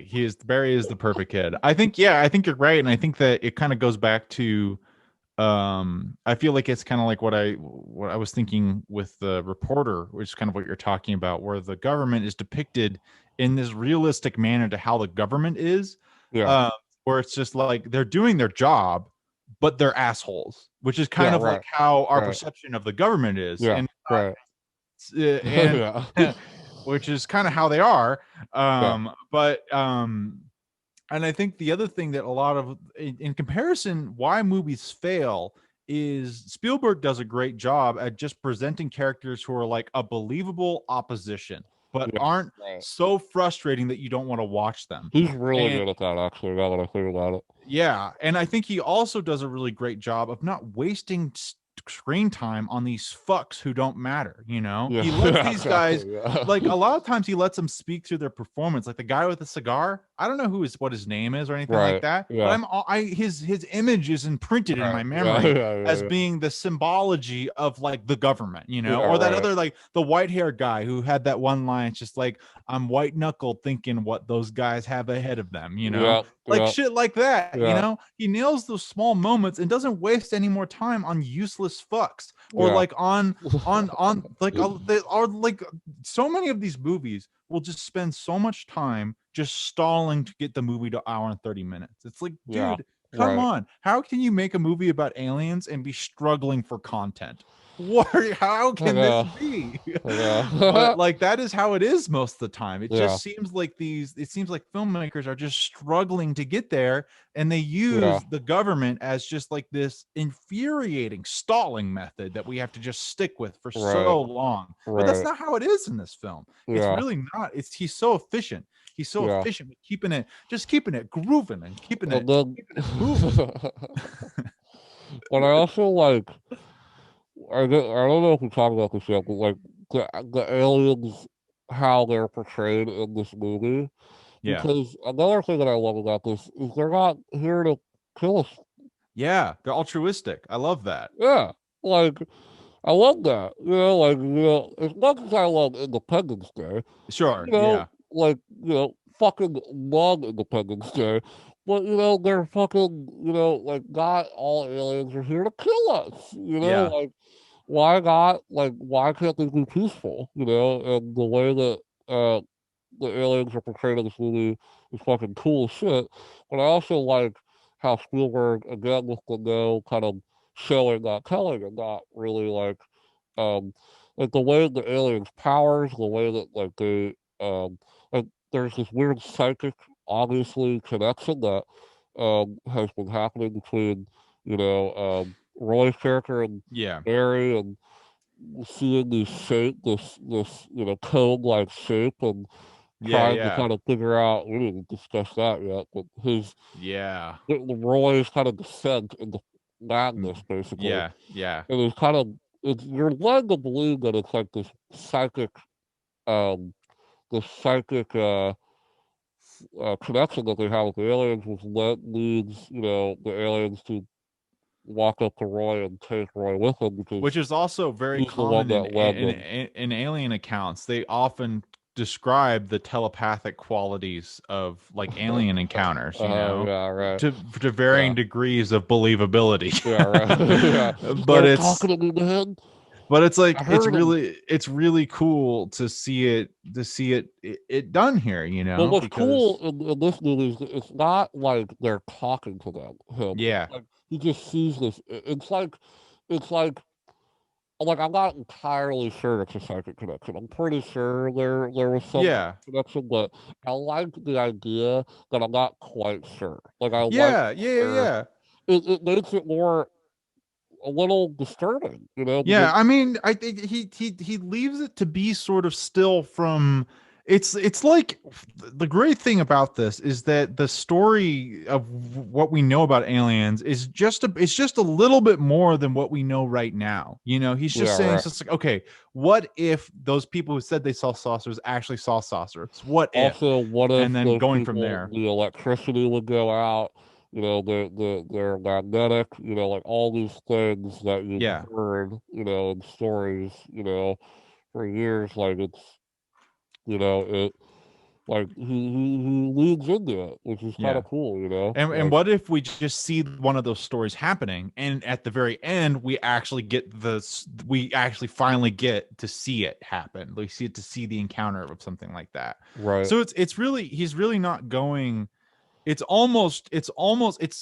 cool because it's like almost within our reality, it's almost within like reachable, it's not like Independence Day where it's just like nah. It's great. It's great. It's like a fun kind of silly kind of action movie. But this is definitely more of a cool and realistic approach to what if aliens were to how would people deal with it? How it's a cool. I mean, this is the alien movie. In my estimation, this is the best alien movie we've had, so far. In terms of being, visited. I think the only thing that I can compare to like The Visited and the emotional response, like the emotional sort of satisfaction I got from this film, the only movie I can compare to this that I have seen so far is Arrival, which I think that movie is great. Fantastic. Arrival is definitely a little way different than this. So there's a little bit of comparisons, but the Yeah, Arrival is a fucking great I really wanted to, after I saw this, like, dude, I want to watch Arrival like yeah, right that's great. now. I Yeah. want to see that because that Yeah. movie's cool because it takes more of like an interpretive thing. It goes down Yeah, sort that of one's like a definitely more of a sci-fi movie. yeah, That yeah, one yeah, definitely yeah, yeah, does, yeah. especially towards the end, gets a little like, whoa, man, like it gets a little crazy, but really, really cool movie, man. Really And cool movie. I just love, I think that, I need to see it a second time to be really sold on the ending, but I just I think will that, say like, though, Arrival has probably my favorite alien ship and like and ugh, shots of like the aliens like coming in, the that, like, coolest. gives me chills. It's Yeah, I so remember cool. seeing that in theaters and being like, Oh man, fucking fuck you, yeah, dude. dude, That's so sick. I remember I was like blown away by that. I was like, holy fuck, man. Yeah, that's And the cool. score is like this, yeah, that movie's awesome. Yeah, so go watch that movie Yeah, if you guys like alien sci-fi movies and totally. you Yeah, like that this one's a good movies. one. Yeah, yeah.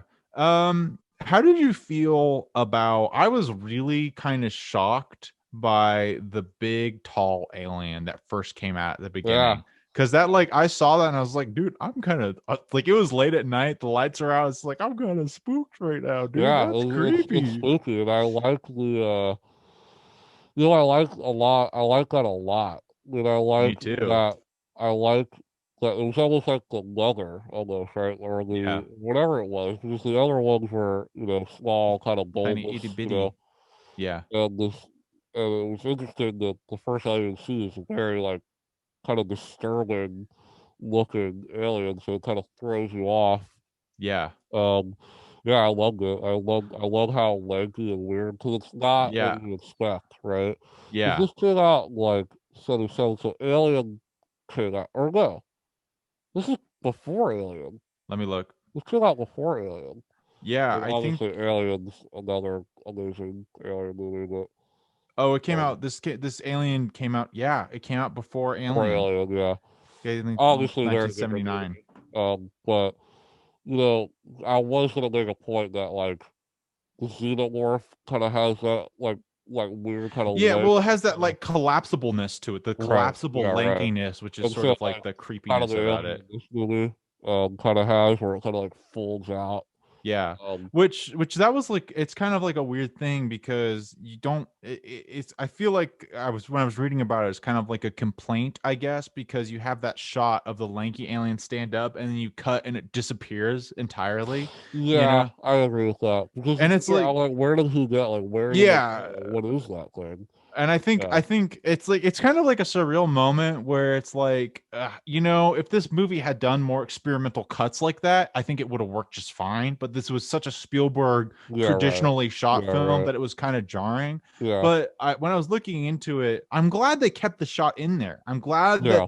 that they did it because it was worth it to me, even though if they didn't have a conclusion to where that character went. Yeah, I was right. worth it to me to have that shot, because imagine Yeah, if they took that shot out, it'd be like, man, we yeah, would have right. lost so much. Yeah, right. But I because that was think like my the fear, like leaving it in, I think it's good to keep that tension where you're like, what the yeah. fuck is that thing? And You I know? when I looked into it, it was really cool to look into the behind the scenes of that, because obviously that was like the hardest fucking thing to do, that Yeah, ending that scene. whole scene. Yeah. Because the actors, apparently it was like hell, because they were Yeah. in like a bunker which they built like on the side of the middle of fucking nowhere, and it was like Yeah. 140 degrees, and Right. everyone had to act at the sky, looking at fucking nothing for Nothing. Yeah, like right. days, months Yeah. on end. And then Wow. they went through these series. Spielberg was talking about them going through like these series of attempts at what the aliens were supposed to be, Yeah. and it was like he had all these crazy ideas, which I would love to see some of this footage for. Like, he had this idea to do this kind of Lynchian thing where he had mimes that were trained to walk in slow motion, Yeah, and then he right. would shoot the smaller people in fast motion, and then like change the film so that the people would walk in normal motion, and the aliens would move around super fast, or kind of like so float and shit. They're like manipulating gravity and time and and the idea of one of the ideas was to have everything be like the big thing, which was a fucking puppet, and have like 60 puppets and rank them up. But he was like, we couldn't get rid of the wires, and it's like, damn, that would have been sick if they had all those puppets up there. So it's like I'm conflicted, because it's like, man, I would like to see what he would have done. Yeah. And he got like, I like it, but but it could have been, I like how they're shot a lot. I like that I like how you don't really see them. When you can see the eyes, sometimes you're like, that's a little goofy. I like that you can't fully see. In the light. It makes it so much more like impactful almost, because I agree. Like, what do they look like? I agree. You kind of get like this weird outline of them. And the shot of the ship like is just so powerful, that you don't really need a lot. That's another thing that people fuck up so hard. A great example of this is fucking Pumpkinhead. What I'm talking about. People don't know what Pumpkinhead is. It's like it's an Alien ripoff movie. But unlike Alien, what Pumpkinhead did is that they put all of their budget towards making the costume. And nothing else had any money put into it. So it was like they had this costume that was, and they just shot it like in your local neighborhood, right? And it's like added some fake ass cobwebs everywhere, and they didn't even compose any shots that were interesting with any interesting lighting. So it was stupid as fuck. So it's like, the Pumpkinhead guy looked fine, but like you didn't have the setting for it. And I think that's like a huge mishap that people do all the time. They create like a character and they put this on this boring, like just trees in the middle of the forest, and it's boring as fuck. But like Spielberg creates this scene, you have the massive people who are just watching in awe, and then like this ship with this incredible lighting with the backlighting and all the color lightings on top of it, and all of these other it's just it's like you can do a little thing where you can't reveal the aliens and you just see silhouettes, and that really works because of the rest of the set being so powerful. Just so powerful. Absolutely. This movie's fucking badass. It is badass as fuck. I'm glad I watched it and I own it. It's a delight. It's a delight. Maybe, it's funny. We kind of talk about Jaws, Close Encounters. We're kind of going in order here. Maybe we should go through filmography. So.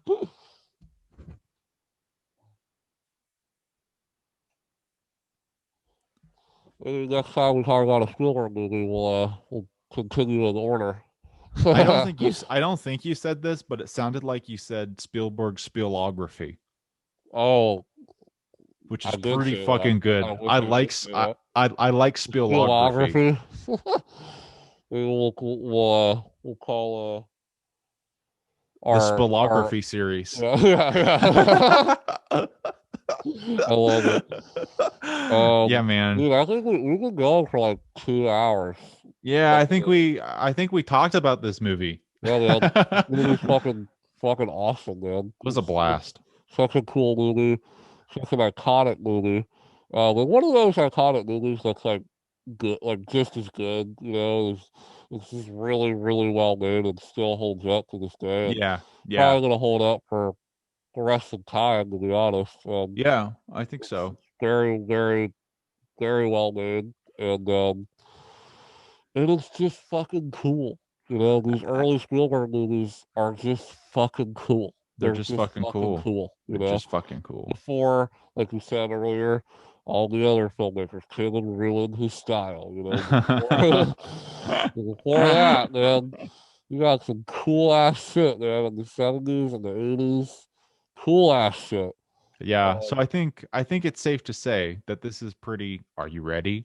Dude, are you ready? Last time? I think we skipped it the last time. I think we forgot. This movie is definitely thick and butter approved.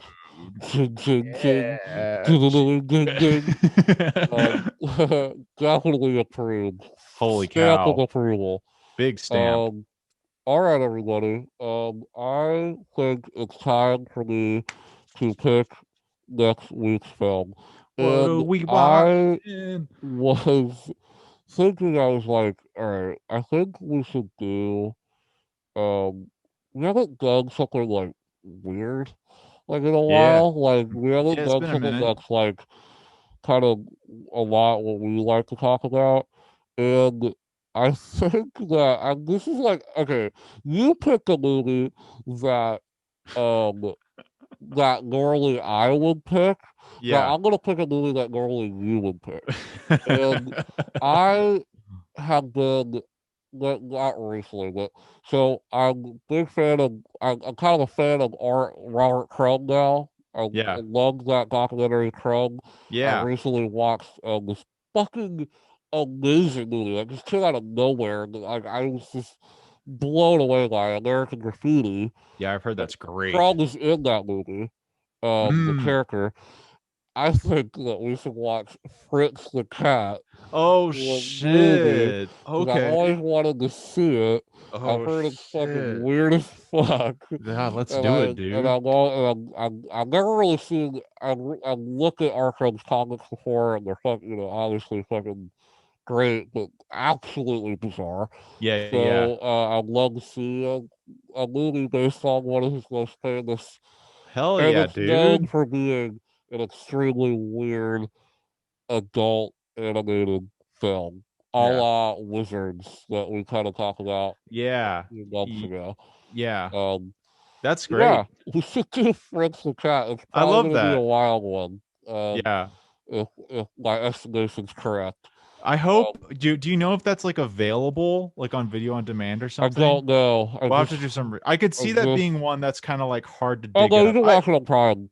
Oh, easy I think it peasy. might be free on Prime, though. Oh, dude, Yeah, that dude, it's is fucking on Prime. dude, this That's is sick. hilarious. That's sick. Yeah, it's on Amazon. So yeah, if you This guys is want to this watch it with us, um, yeah, it's on Amazon Prime for free. So yeah.